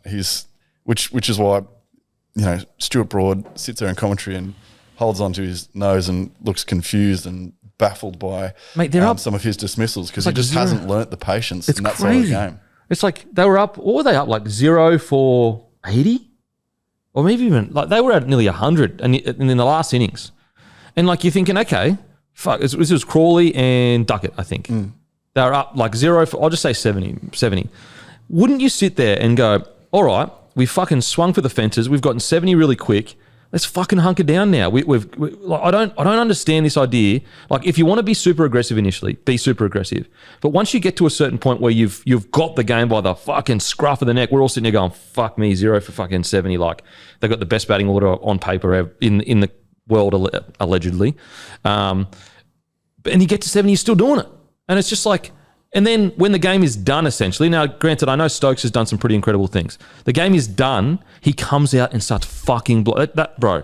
If an Australian player team ever did that, I would be ropeable. If our captain played a certain style, then when the game was done and it was all on his shoulders, when it was him out there, so he would get all the glory if he did it, he starts playing conservative cricket. And I'm just going, hang on a sec. So the team continues to play this ridiculous all out, balls out cricket, and then when you have an opportunity for glory, you start playing conservative cricket. It doesn't pass the pub test for me. It really doesn't. And as I said, guys, I don't know cricket. I feel like I do know sport though, relatively well, and it just doesn't pass the pub test. I would be ropeable. I'd almost respect Stokes more if I was an Englishman, if he came out and got out for fucking 10 and was swinging and everything, because at least he went all in. But he didn't. When it was about him, when it was about like him needing to do something great. And when he fucking was doing something great, he was playing defensively. It doesn't make any sense to me. It doesn't make any sense at all. Just on that part, like I'm not the most casual cricket fan of all time, but with the Bazball thing, like when you said the Broncos thing, my mind actually went to them. Like, I don't understand why they go so extreme in terms of, obviously when they started doing it, they were talking about why they want to do it, right? Like the intention behind it, wanting to make it appealing and fun, whatever. That can exist with still leaning back into the traditional way to play at the same time, because at the end of the day, in any sport, no one gives a shit if you're not winning. Yeah, like none. So to try and hang like almost like a points for effort approach on it, as if like, oh well, you know, but we're doing it's excuses. Like, it's such excuses, bro. It's the biggest get out call, because like even some of the Australian public are convinced, oh yeah, well they play baseball, that's why they got out. No, we're just fucking better. Like, how about that? How about we're more mentally willing to be accountable for our cricket? It just desensitizes them to failure. They give away an easy wicket. They can blame it on that. It's so weak. I'm sorry. It just doesn't work. I would be filthy if an Australian captain. Look, I get the initial push for it, and they won all those games initially, I think. I mean, their record at home playing baseball is unbelievable. But there you go, though. When they win, everyone's like, yeah, mad. But then when you kind of, like, again, casual cricket fan, don't know how it works, all the pitch and shit, and I know it changes in different areas, but like, you come to a different place and you don't win because it doesn't work, you can't then be like, oh, but that's okay that we lose all the time because we're doing this thing. It's like, don't fucking do that thing. Like, and also, it's their own countrymen that analyse the game before they even got out here. Don't go balls out. Like, you know, maybe, you know, twos and fro's. And what's crazy as well is, like, as I said, they get these game-dominant positions where we are rattled. Because what's bizarre about this whole situation, and I love my nation. I love my nation. But, like, we haven't actually played that well. Like I don't actually think our bowling has been, like, obviously Stark has been crazy, but I actually think there's been openings for England to beat us, especially in both games, really. They get the game by the scruff of the neck, and surely as professionals you go, okay, we've got this really strong lead, we've got momentum, Australia aren't really doing much, let's just hunker down now and fucking give our bowlers some time to rest. Like, I don't get it. And that's coming from a guy that doesn't know shit about cricket. I think you do. I just wanted to go back to one point you made about Ben Stokes and slowing things down and that sort of thing. This was the second slowest 50 he scored in the when, you know, I think possibly in his career, certainly in the basketball era. But do you know what the slowest 50 was? The last time he got us? No, it was when he single-handedly won the match at Headingley, batting with the tail. So there was a reference point there potentially if like he has a history of going, I'm going to see out the first 50 runs that I score, going to take it slow, and then he knows like he can change gears and he can dial it up again. That's probably what he needed to do yesterday. He just got out before that. He was able to take it up to the next level. As I said, as an Englishman, I would be infuriated beyond belief if I saw my captain continue to push this idea of this new style of cricket then when the game's on the line and you've really got no choice, and also it would be embarrassing if you got nicked straight away and walked off, you start playing conservative cricket then. It's like, hey, how about your team is in that position right now? Like right now, I know you feel you're under the pressure because you're a captain individually. Your team's been under the pump. Why not do that for your team? Why keep, like, because to my understanding as well, and this is what I have heard listening to guys like Great Cricket and that, it's like some of their top order like are almost being forced to play like this because this is the new style, when career-wise, that's not really what they built their careers on. Again, that's straight from Great Cricketer, so like I don't want to pretend like I know that. Is that true, not true? Well, I think the push from the team is like, play your natural game. We want you to play the way you want to play. But don't they select around it as well? Effectively, they've picked half a dozen guys, except for Joe Root, who has a well-established career as, an extremely good batsman of varying temperament. Everybody else that they've brought in, duck it. Like they're like, well, his natural game is to play aggressive. Crawley, well, his natural game is to play aggressive. So it's a selection thing. If you tell everybody to play the natural game, but you only pick guys whose natural games are, let's play chaos cricket, then that's the result. That's what you're going to get. But like, I know you're not saying this. I know they say this, but spare me with we're telling them to play their natural game. The underlying message is just fucking go for it. Yeah. Like, but that's what that is the underlying message by who you select. So if you're telling everybody to play their natural game and you only pick guys who play insane aggressive cricket, then that is the only result you're going to get. That has to be the underlying message. Yeah, I just reckon it's just ridiculous. Like this, at least have the guts to say, no, we want them to play, this type of cricket. This is the style of thing we're going to make them play, even if they're not used to it or whatever. But the idea that they're like, oh yeah, just play your natural style, it's just nonsense, bro. Like, it's such fucking nonsense. Like they have just got such a it's toxic positivity. That's what it is. It is this bizarre, you can do no wrong. Let's keep the environment all positive. Let's give ourselves a bunch of out clauses in the way we play. But then when the game's on the line, we go back to old school defensive style like cricket. Like, it's just, as I said, I think, like, I see a lot of people saying, oh, they play a baseball because they're arrogant. No, they play it because they're scared. I don't care what anyone says. They play it because they want to be able to say, we lost because of this, not because we're not as good as Australia. They always want that little voice in the back of their head to say, yeah, but if we played boring cricket, we could beat them. That's what they want. Having played sport and seen it time after time of players that like, oh, I didn't try that hard that game or whatever, or oh, this happened, I didn't have the best lead up or whatever. There's so many excuses. And like, we all learn it as young athletes, like from actual good, strong coaching of like, no, you're accountable for everything that you do and you can't have these outs.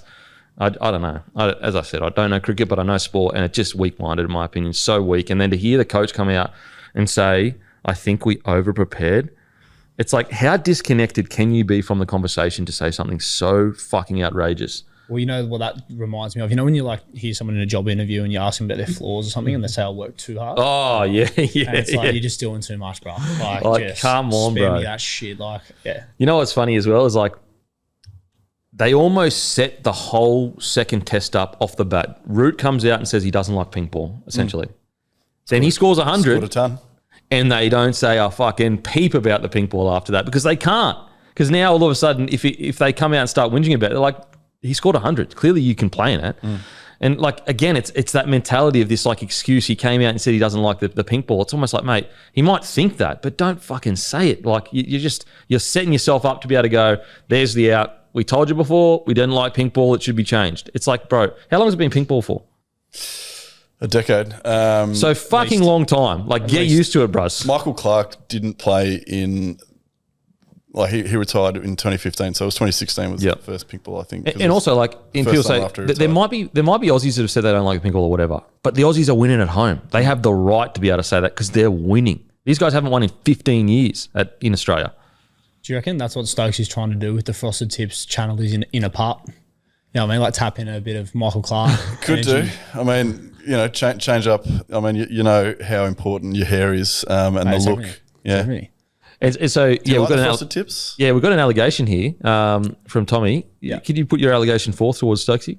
Yeah, sure. So just once again, a preface, don't know shit about cricket. But what I have noticed in watching it with the boys over the last couple of weeks is that I remember him having red hair, and he's frosted tipped within an inch of his life. Jeez, that's a hoodwink because I didn't notice it happen. It was gradual. That's what. Well, I assume that everyone has like seen this, and it's like been addressed and spoken about at length. And then when I was speaking to the boys before, and they were like, "Oh, that's actually a great point." I was like, "This guy who is the captain, he's the captain, isn't he?" He's the captain. Yeah, he's a captain of the English cricket team. We're in the middle of an Ashes series. He's got frosted tips, and no one's fucking spoken about it. Maybe he's lost his inner angry red. That's probably why he's struggling out Australia. Because a ranger on Australian soil usually does well. Yeah. Because it's just that anger that suits a lot of the Aussie spirit, just this anger. Chip on the shoulder stuff. Yeah, I hadn't noticed the frosted tips, but it is an interesting point. He needs to get the fire back in the belly. Maybe that'll be the. I think bring back the red, and I think that they'll start winning again. Well, see, I'd argue that being a ranger is almost an integral part of English culture. You know, your Ron Weasleys of the world. So for him to be going away from that, he might genuinely hate his country. Ooh, well, he's not. He's a Kiwi. He's a really. Kiwi. That's why. That's why he doesn't get it. His adopted country. Yeah. That's why he doesn't get it. He doesn't understand that they'd be proud of a fiery red out the front of the nation. And that man is leading them. Yeah. Look, it's questions all abound. Questions all abound. Deep questions too. Mate, anything else on the Ashes? I guess Duckett probably gone next test. There could be changes for the English team.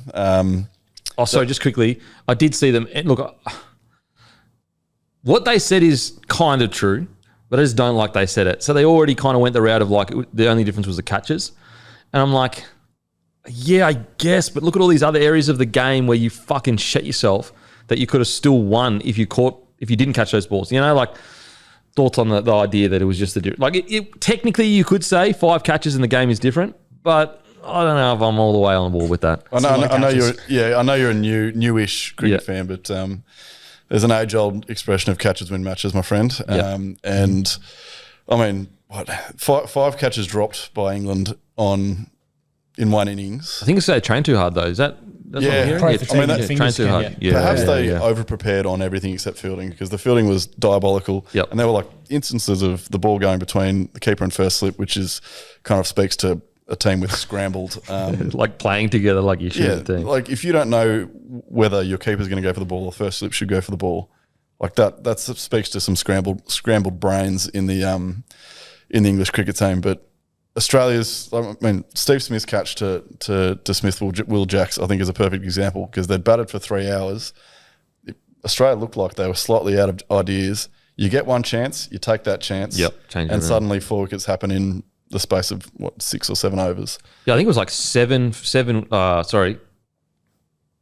or 5 wickets for like 7 or something like that. Something crazy in the back end there. That is the sort of thing that like a wicket can bring 2, and in this sort of series can bring 4.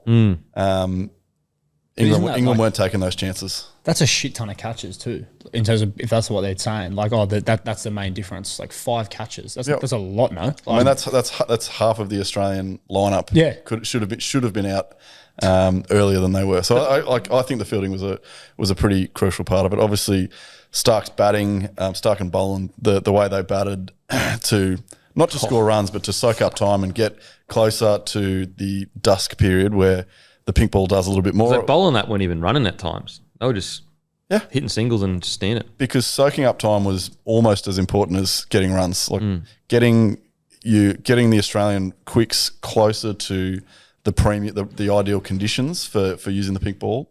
That was strategic. England tried to borrow that strategy on day 4, but obviously ran out of time.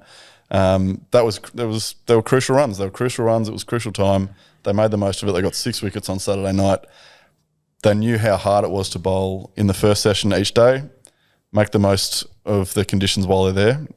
You know, just plays into Australia's strategy throughout this test, throughout the series, has been far superior to what we've seen from England. So maybe over preparation. Yep. Go a little bit harder next time. No, I just take it off. Just don't even train. You're saying sit back and just sit back, don't train because clearly you guys are just buggered. Yeah, tough life. Poor blokes. Yeah, come on, boys, come on. And with the catches, the worry I have for England is like they're just going to get that's the excuse card we're using this time. If we had caught them, we would have towed them up. It's like that's the excuse for anything. If we'd batted better, we would have towed them up. If we'd bowled better, we would have towed them up. Like if you're not good enough at one of the 3 key elements of cricket. You are allowed to say that is the reason why you lost, but that means that you were not good enough. You got Still lost. Mate, just crazy. Mate, thank you so much. That's Code Sports Story of the Week, but I appreciate it, mate. Anything else, just quickly? I just want to congratulate Manly for going 6 weeks without making a bad decision. I've been really impressed by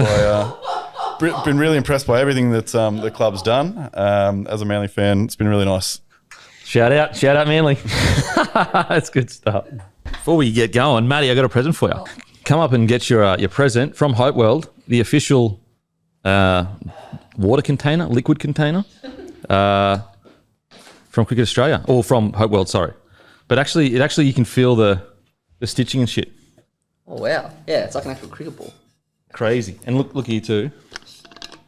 Got that. But you know how like when you've got these drinks and you're like, you have big ice things and you're like, fuck, just get in your, and then you got to put it under the water and you're like, fuck, make it smaller.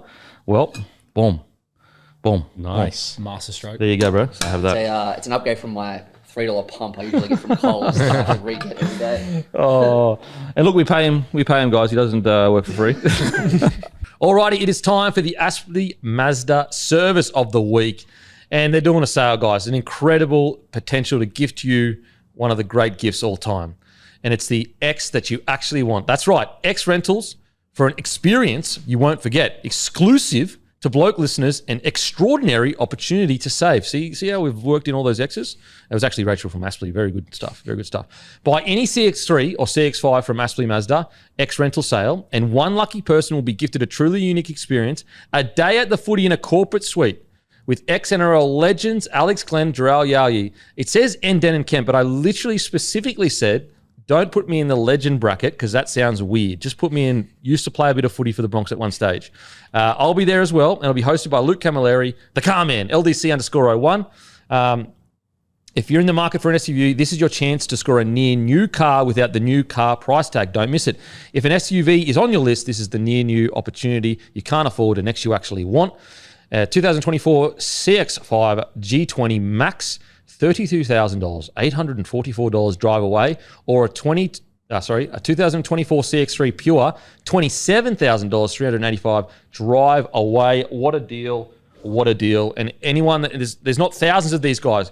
If you purchase one of these, you have the chance to be gifted a day with me, Lexi, Alex Glenn, I call him Lexi because we're mates, Drow Yayi, just call him Yayi because we're mates, a suite at the Suncorp Stadium watching the Broncos play. Once in a lifetime opportunity with those two legends. Alex Glenn, international captain, Drow Yayi, played for his state, played for his nation, played for the Broncos. Okay, the service of the week is Keon Kolomatangi. And I am shocked that this is here because I saw this on my feed, on my Apollo Creed, and I didn't realize it was real. But it is. It's apparently real.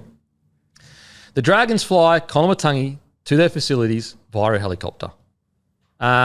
Look, I'm all for it. Look, I got wine and dine when I went to the Warriors. I got wine and dine within an inch of my life, and I didn't realize what I was kind of getting set up for because I went over there on business class, and I'd obviously growing up never even looked at business class, let alone flown it. Because I was just fucking in the dough, just in the dungeon, just working on everything. That's what I was doing. And they flew me over business, so I'm going, bro, like 21-year-old or 20-year-old just going, holy shit, the Warriors are flying me over. I'm the man. I'm the fucking man. Get over there. Great tour of Auckland. Thinking, far out, man. Like, I've made it. I've made it. This is the life. Anyway, on the way back, I flew economy and I was like, man, what the fuck? Got stitched up. Now, the Dragons have done something similar, but they've gone helicopter to the Dragons. Boys, thoughts on flying a helicopter? Is it almost a situation where you're trying too hard? You're being the nice guy that she can see through, you know? Look, I'm glad that as a game we've set a standard that helicopter is the way to go. So next time you want me up on this podcast, you can send a helicopter down to Canberra and I'll come up that way. But no, I think 100% correct. Sometimes you can try too hard to impress a girl. But look, the Dragons are probably in a position where they have to pull out the stops. Keon is an outstanding player. If they do sign him, he transforms their forward pack. Have they read the game though? He needs to be negged a little bit. Get him in the contracts offer and say, mate, you're actually not that good. You're lucky we're giving you this. I reckon that's what he should do. Could be the case, but maybe Keon's a helicopter kind of guy. Okay. You never know. Okay. So maybe he likes to be wine and dine, you reckon? Could be. Do what you got to do. Look, different strokes, different folks, different players might prefer a limo. Different strokes, whatever. Allegedly, of course. You don't know how far they go. Of course. But I mean, you make a good point. I think context is important. If there's prior context that he is a helicopter guy, that's very important. Yep. I just imagine if I was a Tongan international and a Kangaroo international. Has he played for both? Yeah. He has, eh? And Origin as well. Yeah. I mean, seriously, absolute representative footballer. If I was in that boat, which obviously I'm not, but I would imagine that I'd care more about the footy side of things. I want you to wine and dine me on the footy side. Yeah. You know what I mean? Like the helicopter, like how far of a drive is it? You know what I mean? Like, is it that far? But again, I just feels like it feels too obvious. It's just too much, man. Like, I mean, you go on a New Zealand business class, you have to fly there. Business is a nice touch. It's just that kick up. Yeah, you know? it's not that so obvious. It's more like this is how we do things around here. They're playing the game, whereas like being like, oh yeah, helicopter. Like, there's a world where by the time you stuff around getting in the helicopter and that, you might as well have just driven down, got a feed on the way. Like, I mean, stop at the Mac is on the way down there on the left as you're driving down. Great feed there. Yeah. I mean, doesn't get much better. They don't have one of those H helipad things that you can land on. So See a couple of 16-year-olds punching on out in the street. It's great stuff. If you're lucky. I mean, yeah. I look. Good luck to him.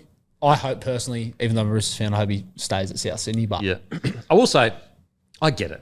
I do. I think we all get it. Like, you know, trying different things to get a bloke like Keon down. And look, maybe he's in a position where he knows they're trying too hard, but he's blushing anyway. You know, like this is like, I know you're trying too hard, but it feels good. Yeah, it feels good to be wanted. You want to feel wanted, exactly. Yeah, that. maybe he just wants to feel wanted. Now, granted, I think it could have worked better with like, I don't know, like pick him up in like a hectic car or something like that, where it's kind of just like, no, this is how we treat our guns. Where it's like, when you fly down a helicopter, you're like, this is not how you treat your guns. Like, I'm getting wine and dine here. You know, you're looking for something a bit extra here. I'm not ready to commit to anything. This is just, we're just getting to know each other. Like, I just got your number freaking 2 days ago. Now, all of a sudden, I'm flying in helicopters. Do you reckon, like, Clint Gutherson's walking around training now being like, where was my helicopter 12 months ago? Damien Cook? You know what?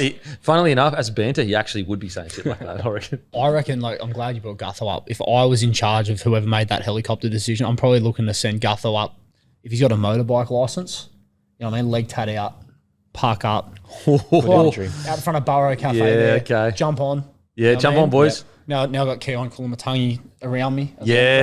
Team bonding on the way down too. I mean, you basically married each other after you've hugged him from behind. If Keon's behind Gutho the whole way down, I'm sure we're getting somewhere. You get to know each other real quick. Yeah, but it's also like you have to hold on. So there's nothing to like. You know, we're chill. Yeah, we're just chill. And like, this is the only vehicle I have. Like, yeah, okay, am I on hundreds of thousands of dollars? Yes, I am.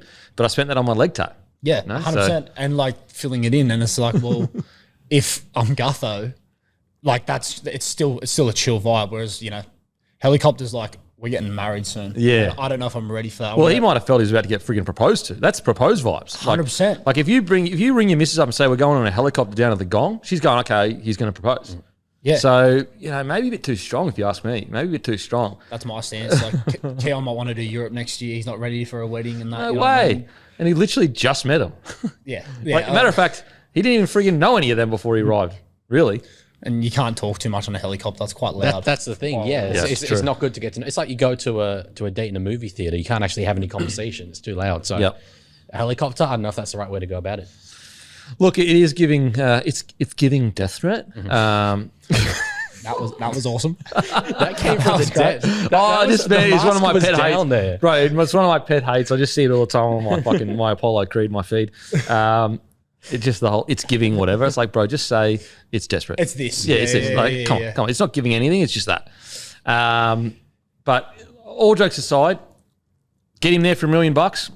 I actually love it for the Dragons. This is exactly what they need. A front rower with some fucking derg in him that can play 80 minutes if he has to, but don't do that to him because you're blowing him out. He's a bit older though, so maybe you know, selfishly you do not care that much about him blowing out. It's not like clubs have done that before. But I get it. I think it'd be a great signing. I actually prefer that over Perth for Keon. I think that if he's looking to get a payday at the end of his career with a team that could fight for the 8, so obviously, guys, Dragons fans were joking with all that stuff before, like, chill out, because I know there's someone going, fuck off, we're trying to fuck up my world. Helicopter enthuusi out there, don't take it personally. Chill out. Like, you know, look, I give him credit for like really rolling the red carpet out, or at least flying the red carpet. I don't know. I mean, if imagine flying carpet, holy shit. You'd be singing a whole new world down there. That's the next level. Yeah. Whole new world, nice. Yeah. Aladdin reference to anyone that's fucking over 18. Do you reckon being like a mascot junior and being sort of surrounded by the airport and like, you know, vehicles that fly, do you reckon that's where the helicopter thing sort of came in? Yep. They wanted a familiar environment? Maybe it was just Keon's helicopter. Could have been. Well, I mean, if Borough reports, it might have a second one if they end up getting him. I mean, yeah, I reckon he does stay, to be honest. Like, even as a Roosters fan, you want a guy like that chasing for a comp, and I reckon South, if they put it together, they're probably in a better spot, especially with David Fafita. I get the feeling he's staying, to be honest. Ironically, you actually do need to keep him as a middle forward. As in, like, if you were to lose him for the next 2 years, who's the middle forward that's going to take up he's the big bopper for you now? Yeah, there's none. You know, like you've got Totola, hopefully he comes back well, but at the moment he'd probably be coming off your bench. You've got Jaeger, a smaller front rower, much smaller front rower. Camilleri, obviously 13. Moale's departing. Moale's departing, who's a big bopper. But, like, again, Keon is literally... A lot of people... Like, I've seen a bit of pushback on this, but I promise you, go back and watch last year, and even the years before, when he plays in the middle, he is a Dally M level middle forward. Go and look at his games. Go and look at his stats. They're all as good as, like, your Terrell Mays, your, you know, Payne is obviously a bit of an outlier, obviously, but, you know, he is a top tier middle, a top tier middle. So... Rabbitohs are in a bit of a tough spot because they can't afford to pay him what he's probably worth, but they need him. Yeah, from all reports, South salary cap's a bit of a shambles at the moment, so that is concerning. But I've heard reports over the last few weeks that he's on the verge of re-signing. So I don't know, maybe I'm just being blindly optimistic, but... It doesn't sound like awfully panic stations. It doesn't, does it? Out of South, No. It doesn't feel that anyway. I mean... Yeah, I would be shocked beyond belief, and that's not to knock the helicopter again. Like I want to double down on that. I respect the effort, guys. I don't think he's going to the Dragons. Like, no offense to the Dragons, but like, if he wants cash, he'll go to Perth. I think that if he is to go to the Dragons, it'll probably have to be a $1.2 million offer a season. Oh yeah, exactly. Yeah. Which is then like it reaches a point for the Dragons where it's like that is now going to be ridiculous for them. Well, that would be a dumb signing. That's for $1.2 million. I wouldn't, you know, this is probably the area where maybe audiences disagree with me. I wouldn't be so, like, for example, Adam Fanua-Blake, I think is on around 1.1, 1.2. Him in the middle, is he that far below Adam Fanua-Blake? Yeah, but the Sharks have a Dally M halfback. No, I get that. But, like, it's just one for one. Like, when they play in the middle, I put Keon on the same tier as Adam. I still have Adam above him, but he's on the same tier in my opinion. I reckon the only reason the audience might not is because we've just seen more of it from AFB now across different clubs. Now, I'm not saying 1.2 isn't like over his market value. I just don't know if it's a ridiculous price for him. But what I'm trying to say is, and I agree with what you're saying, but if I was the Dragons, I wouldn't pay 1.2 for Adam either. Like, they shouldn't be pouring their money there. I don't think. I reckon they have to do something. Yeah. Like, sure, you can continue to recruit conservatively and get guys at market value, and you'll keep maybe just missing out on the 8. They need to take a risk. And okay, if it they goes got the money wrong, too. yeah, if the money's there, spend it. If they take a gamble and it goes wrong and they don't make finals, you're not making finals anyway now, so it doesn't really matter. Well, and the problem is like they have been taking risks, but they can't land anyone. So if this guy's a legitimate option, like an AFB won't go there, a Payne Haas won't go there, but if Keon might, do it. Like, because I look at it and go, I understand if you're just looking at it in a vacuum and going, okay, this money could go here, this money could go here, but it's a salary cap. You've got to spend it. Like, there is some compensation in regards to, I think, year on year, you can kind of play with the salary cap a little bit. We didn't spend this much here. But over a 2-year period, I'm pretty sure you've got to spend the salary cap. So unless they've got this huge war chest for this 7 coming to the club, it's like, even if it was a 2-year deal, 1.2 each year or something like that. I don't know, like something along those lines. I wouldn't be that against the Dragons for making a bit of a play. Because, like, do we all agree he's worth $1 million a season in the middle? He's worth $1 million, yes. I reckon he is for sure there, yeah. Yep. What do you say, mate? Yes, he's worth $1 million in the middle, for sure. In the middle. Now, sure, yeah. So it's like, okay, we cop a $200,000 tax. Who have they got right now? I've got obviously the Couchman brothers. You know, we've talked about their young forwards ad nauseum, incredible. But right now, who's their big bopper in the middle that's killed? Clemmer's been great, but I'm not saying they can't use him. I'm not saying they can't use him 100%. I just think that's not their priority. Yeah, okay. Well, fair. see, I think the presence of those young guys is what allows it to be a priority, because you're not going to be spending huge money on the likes of Hamish Stewart, the Couchmans, Dylan Egan, so you can afford to give a little bit more to a guy like that of that caliber. And also, he's a current representative player that can help these young boys. Like, Clemmer is obviously a great head to be able to help these young guys, but he hasn't played represent footy in like a decade nearly. Is it a decade for Clemmer? Quite a while. It'd be close. And ironically, I thought he was great last year.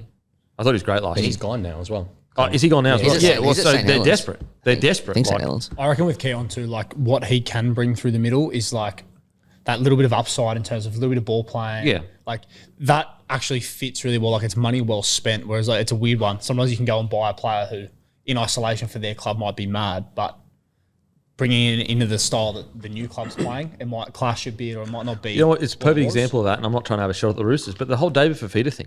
Yeah. Like, I just didn't think he suited what you needed. Like, you didn't need more power. You didn't need. No, I agree. That's right. And it's like, it's not even a knock on the player. It's just like you're still spending the same amount of money, but it's just not well spent in that context. And So- what have we always said about the Dragons forward pack? Like, a lot of toilers, a lot of guys that are tough as anything will get through their work and they'll hang in every single game. But they're missing that extra little edge of a forward that can, like, and I don't mean edge player, I mean edge, a bit of pizzazz, a bit of spark, a bit of je ne sais quoi. Beautiful pronunciation. Good boy. Do you reckon Keon's a big je ne sais quoi guy? Huge je ne sais quoi guy. So, I mean, I spoke the other day, he couldn't stop saying it. You just rattled that off too. Oh, I couldn't even. Je ne sais quoi? Je ne sais quoi? How's that? That was an Aussie version. Bit of Michael- Listen, bit of you know Michael what, Anderson mate, about it. I'm probably saying fucking terrible too, to be honest. But I did go to France once, and I ate a croissant, in Paris. So there is that. Did you say it after? I literally yelled it That's awesome. and filmed myself doing it too, which embarrassed my wife, which makes me feel good. I like embarrassing my wife. I do it every single day on this podcast. Okay, look, I lean towards him staying at the Rabbitohs because it's weird to say they're in a premiership window. I know a lot of people have counted them out. The whole Humphreys Walker thing is the key. They are truly a swing team of like bottom four, top four. Like it just depends on their halves clicking. I think he stays, but I think if he gets offered 1.2 a Dragons 3-year deal, I think he probably takes it. I'm with you. I agree. But do you think the Dragons will offer him 1.2? I know a lot of people disagree with me on this one, but I would probably do it. I just think they're desperate to land someone. Like they've been trying for so long. Relatively durable guy too, like relatively durable. He's got everything they need. Footwork, offload, motor. I'd be willing to pay a 200K tax just to get someone to the club, in my opinion. Yeah, just to your point too, Kempy, before like where else are you going to spend that money right now? So if it's there to be spent, it also, as I was saying, like it fits the brand of footy that you want to play. It's going to actually elevate what you're doing. Yeah.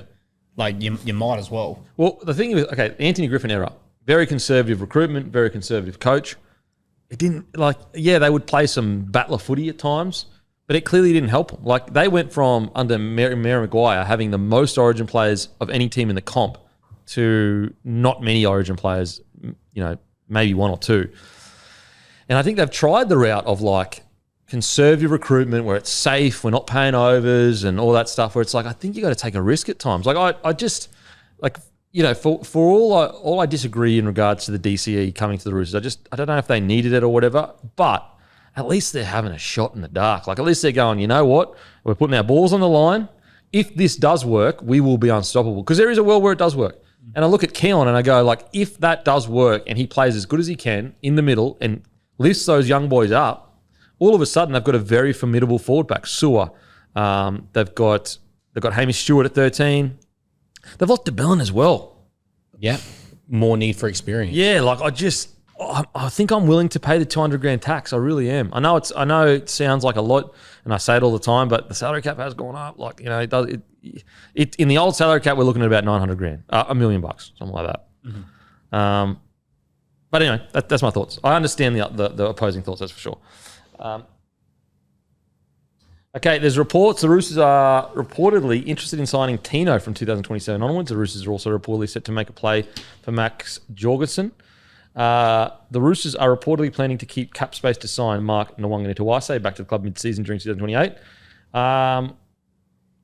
Thoughts, boys? I'll go to you first, Tom. I'll go to you first just about the whole DCE situation, mate. Yeah, I reckon, I don't know. It's one of those things I was saying to the boys before, like, I've seen a couple of creators come out and be like, if the Roosters can't lose this year, which I think is an awful spot to put yourself in as a creator, because it's like if they do win, everyone just goes, no shit, look at their roster. Yep. If they don't, you're going to get sprayed, but like whatever. But I think with, where we're at with DCE, there's a world where he comes in, new environment. If he finds form that he has shown for a long time, like you were just saying, it makes sense. But then I look at say with Fluff, he... Also known as Hugo. Sorry, I'll call him Fluff because we're mates. But with him, he had such a good year. Yeah. And he's big and he can defend really well. Like you speak to a couple of people in footy who really know footy, and some of them start throwing chat about him ending up at 13 long term sort of thing, right? But then he was in the Swans Academy. He's got a gun kicking game, so it is a hard one because it's like, to me, unless they do win a premiership, like I don't see. And I also think that we've got a roster where with Fluff there, like I think we could have anyway. So I think it's a weird spot, but because you're essentially going to play DC out of position and also in a style of footy that hasn't played in a very long time. Yeah, like how does it look? Like, you know, I think the other thing that worked with Hugo, like he was more than happy to play a bit of a role where it's like he'll kick if he needs to sort of jump in as a link or like get us to spots he can, but like it allows Walker to do what he can do. And then obviously Teddy likes to sort of float around a lot too. So like, it was such a nice fit, which I think was the opposite of what you were saying before about David Fafita, where it's like you're not talking about someone who's necessarily viewed as a marquee signing, but he's a great player where he fits exactly what we need. So to go against that, I don't know. Like I said, if DC comes in and he's like new environment, keen to prove a point, he's excited, almost like rejuvenated. Yep. Like we all know what he's capable of as a footy player, but then also, I don't know. It's also because Rads will be out. Like there's a lot of problems. Victor Radley for people that don't know him. Yeah, also Rads is a mate. So when he comes back, there's a lot of problems that are going to be hidden for a while because obviously Robson's in, Watson's there. Like, I don't know. I hope it goes well, but I don't know how it plays out over the season, to be honest. Who ends up as the halves? Leaguie? Yeah, I mean, look, I've spoken about it a fair bit. It's going to be such a difficult team to coach. If Roberts is able to get it right and just get like the front foot footy of Robson, Watson, Walker, DC, Teddy out the back, like if that works, it's going to look outstanding. But in recent years, Robinson does have a track record of not making visions like that work with Brandon Smith. Unfortunately, the vision didn't work. So we'll see. But I do think that if it does eventually, let's say it works in 2026, it's not going to be the first part of the season. It'll be back end. Exactly. So I'm anticipating there's going to be massive media stories at the start of the year of DC is a failure already, the Roosters are washed, you know, all this stuff. So it's going to be difficult for the club to go through. Now, in regards to potentially signing Tino from 2027 onwards, thoughts, boys? Yeah, I mean, good depth signing for us, for sure. We've got Blake, Steve, our boys. They speak there. like that, haven't done anything in 5 years. Crazy stuff. I mean, true. Absolutely true. Zero comeback from that. But no, look, seriously, if there is legs to the Tino thing, huge signing for the club. I mean, he is such a premier front row. I think we talk a lot about Payne Haas because he is just a different beast. But if Haas didn't exist, I think Tino would get even more respect than he already does. Yep. Be able to put him in a rotation of Collins, Nafahu White, Spencer Lenu, that is scary. A lot of people will say, how on earth can the Roosters afford to do this? I was doing a bit of thinking about that last night. I think that if there is legs to this story, it almost confirms that Angus Crichton is probably leaving the club to go to rugby union. Or Collins takes a pretty big pay cut. Collins will need to take a very big pay cut. But that Crichton story has been rumbling away for a while. And I think if you can essentially put the Crichton money into Tino, we can afford to do that because we've been able to develop back rowers like Siwa Wong, Celesi Feketi, Egan And I've got to Butcher. say, though, like, your whole attack is almost built around Angus Crichton. I think it was less so though in 2025 than it was in 2024. And that can always be reworked. You know, when we talk about this insane spine that we might be about to have, maybe we don't need this gun attacking output. But even the back end of last year when he was playing good footy, he started killing it. He did. I'm a huge Angus Crichton fan. Yeah. But Sounds like you hate the guy. Sorry, I'm a little Gus. Gussie, I adore you. I worship you. But Adoring other blokes, woke. I'm trying to. I can't have it either way. No, but I'm saying that if Crichton has told the club, look, I want to go play in the World Cup, then this does make sense. Yeah, fair. Like it might be an Angus-based decision rather than a Roosters-based What's decision. DCE on next year? Does anyone know? Because he's only there for a year, so like that's a bit of I think they're cash. talking about being 2, but Are they? yeah, I think I don't know if the contract. As in 200,000. No, as in 2 years. Like On NRL.com, it's registered as 1 year, but Yeah, they yeah. are notoriously bad at being accurate. Well, they it's used 1 to, and 1, I'm they pretty sure. used to be good that thing, but was it the player managers? They made that website remove all the player and club options, which piss me off personally one, for my yeah. job. But I think it's one, Yeah. and then it's like a mutual option or something like that. yeah, right. Because I reckon, and I don't know, but I reckon that's what the hold up was on the announcement. I reckon initially it was a 2-year deal, and then I reckon the Roosters said, "Listen, we'll keep our word. We're going to sign you, but yikes." Yeah, which I think, like, I don't know how this all plays out, given you're a new club coming in soon, and then, a couple of young guys who sort of want to make their own moves. But I think even if you're right, if Gus does go down the union path or whatever he ends up doing, for Tino to come in, surely we lose. Like, you rattled off, like, you spoke about Fiketti and a couple others, like, they don't all fit. And they're not going to sit around, like, even like I know. I think Collins will be the one that Yeah. you Yeah, probably agree with lose. that. Because he'll be, 32, 33 by the time Yeah, 2008? back end. Yeah. So being able to take a big payday, he's a guy who has played a heap of Origin, played for the Kangaroos still. So a new club coming in know that they can sign him and get good standards from him. Yep. And the other thing is, which I have said a lot, I mean, this is going to sound like I'm disrespecting Collins even, but when Jared Warrior-Hargreaves retired, Collins was the guy who was slated to be the next alpha. He'd been set up for that role for so many years. In the end, it turned out being Nafahu White. So that does make Collins potentially a little bit less valuable to the club. They might be less willing to offer him a big money extension, especially when a guy like Tino could be available. Yep, absolutely. Alrighty, now on to, did you guys see the video of Trell and Fafita wrestling? Awesome stuff. Holy shit. That was Did you end up terrifying. having a quick look at it? I haven't seen Oh, bro. Like, I don't think people, of course they don't realise because they haven't done it, but like the force being generated between those two blokes in a wrestle, like having obviously, not wrestled Trell or Fafita, but done that training exercise like to death, like the shark bait in the middle, wrestling. Like the force of their like anchors and pulling shoulders under and getting underhooks and ripping and pulling each other. I cannot words cannot describe how much force would be being generated between those two boys. Like they are so fucking strong. It was like two bulls ramming their heads together. Well, we talk about things like, in the modern era, nuclear energy and that. I reckon just get those two in a room together, plug them in, they'll power the nation. Mate, they will power the nation. renewable energy. Oh, there he goes again. Absolutely. Holy shit, mate. Get some fucking coal up here, mate. Who's your best wrestle story, Campy? In terms of just someone that just huge or just Like I can't think of losing many, so that's out of the question. Yeah, I know it'd be a bit tough for you, but I left a comment on the South page. I was like, would beat them both.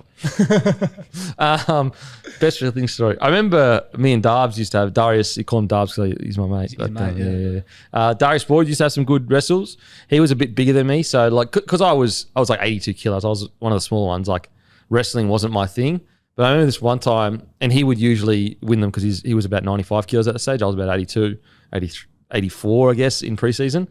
One time I won it, and he just went into full fucking win at any cost mode and fully just like was like rubbing his like, yeah, it just got, let's just say it got dramatic. And that's what happens on the wrestling field. It gets dramatic because it starts all off as like go hard with each other. I think the only other one I was telling you off air was how Hodjo, he would usually be prone to a gentleman's agreement. Like, oh, boys, like we'll wrestle, but let's not go crazy here. Anyway, any time that you would do something like some young fella would go too hard or an older fella or whatever, and you made him flip the switch, he would just he could wrestle anyone, the front rowers, whoever, you name it, Hodjo could go toe to toe with him. That's how fucking strong he was. And I think obviously in New South Wales, people know that because of how good he was in Origin. You could never get him on his back.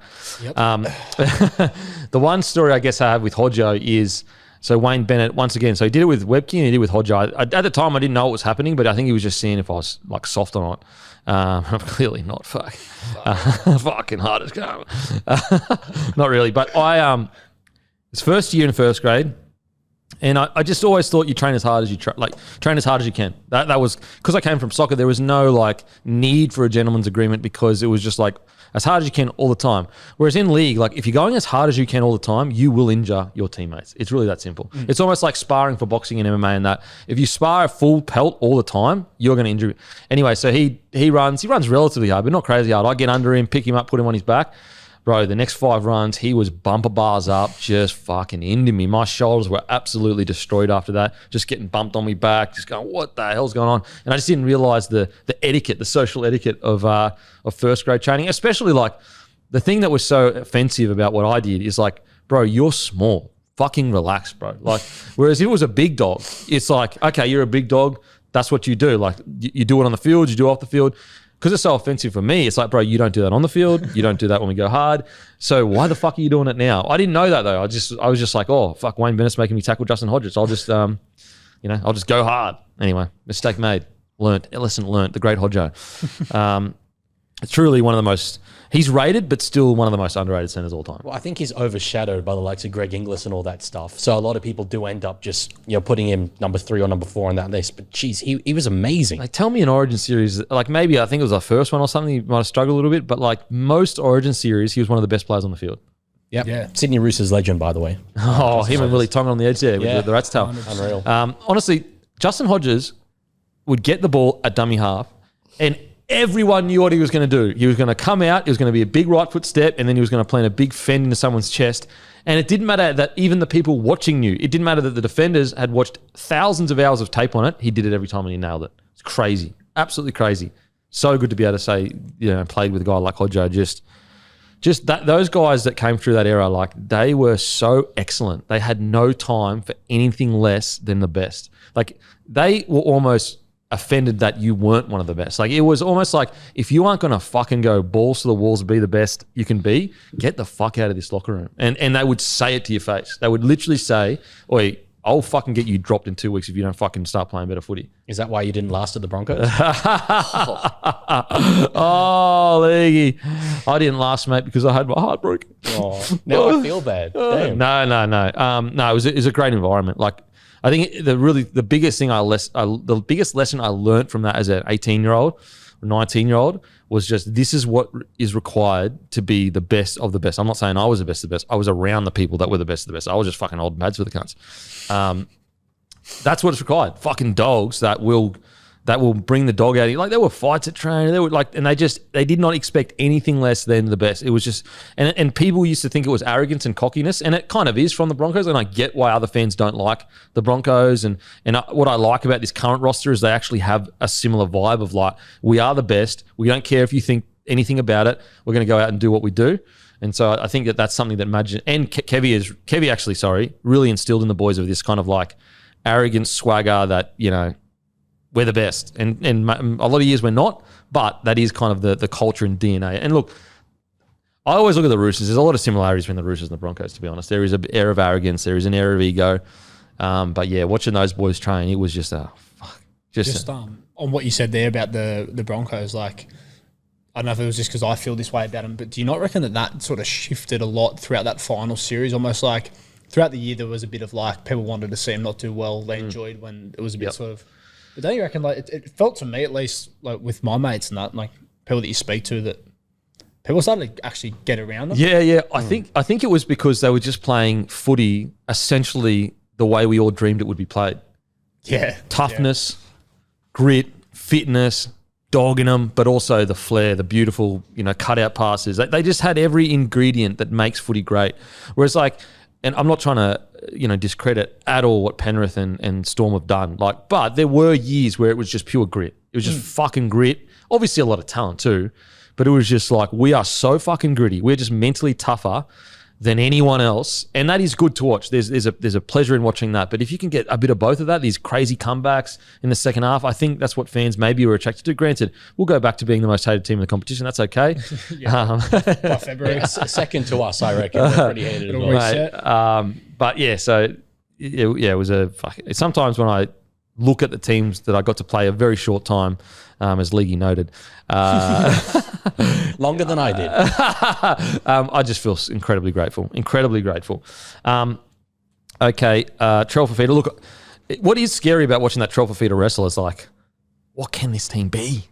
With those two boys in the same team, what? I think you can say about a lot of Rabbitohs players that if they play at their very best, it is one of the better sides in the comp. I do feel that we've said that for a couple of years and injuries just hit them unfathomably hard. Yep. So they do still have to get over that hurdle. But like when you look at the kind of players that Wayne has a bit of a habit of signing, he often gets these guys who are a little bit off the path, potentially, you know, struggling a bit, and he does quite consistently get the best out of them. So someone like Fafita, put it this way, from a Roosters fan's perspective, he terrifies me in a South jersey. And funnily enough, I actually think he suits our style of play way more than Roosters for some reason. I don't know what it is. Like, maybe it's because you've already got Angus Crichton. I don't know. What do you reckon, mate? Yeah, well, I think, like, especially if Cody's on the park, you know, or however they want to use David, like, he's going to fit it. And, like, when I think of South being at their best, I think of, like, that year where Cookie just came over from, or I think he'd had 1 year already. Yep. But, you know, quick play the ball, he's gone. Yeah. And then you'd see, like, Cody just flatten up, and Cody can run lines like the best of them. Yeah. If it's on, he'll just play. You know what I mean? So, like, I think if you got another guy in there who could potentially, like, create some offloads and just cause some chaos, his instincts off the back of that would just be crazy.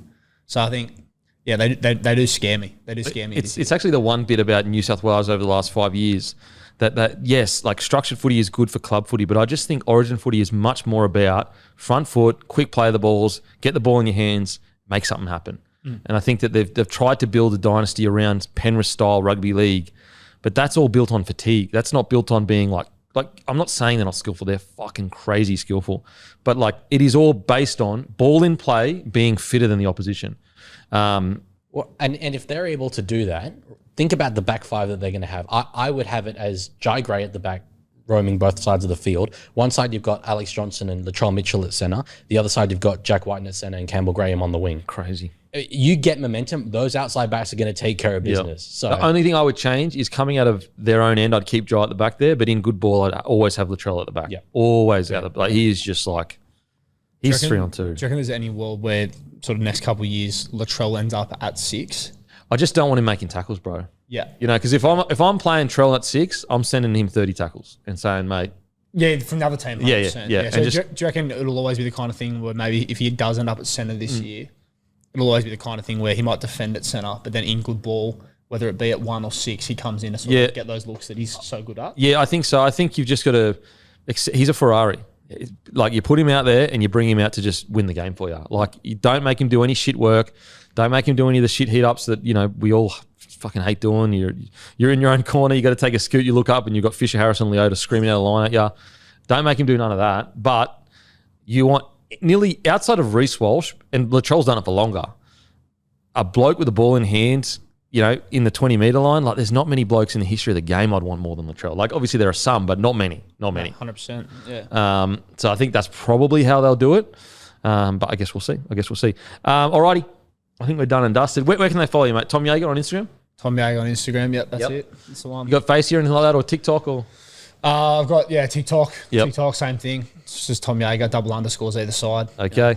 I do wanna, just before we finish, give a shout out to Viliami Kickout, who is running a toy drive at the moment and will personally head to Fiji to distribute the toys to children's charities, women's shelters, and orphanages. That is good stuff. In the lead up to Christmas, if you've got old toys to spare, look up the Kickout Academy. Okay, the Kickout Academy. There you go. Leaguie. See, there he's been a good bloke again. I don't want to say it, but you just... Yeah. You're going to call that work as well? Yeah, look, it is a bit weird, to be honest, being a good bloke. No, we'll let that one pass, mate. For a good cause, mate. Yeah, good cause. Like woke, helping children. Nah, maybe a bit too far. All right, thanks for listening, guys. Make sure to grab your grumpy coffee. Lontel, KO, all the good stuff. Sportsbet, thank you for partnering with the show. Thanks, Tom, for your debut, mate. You did fantastic. Appreciate it. Thank you. Good to be. You've clearly been in big moments before and delivered, so you can see that. Alrighty, as usual, we'll go and fuck ourselves. Thank you.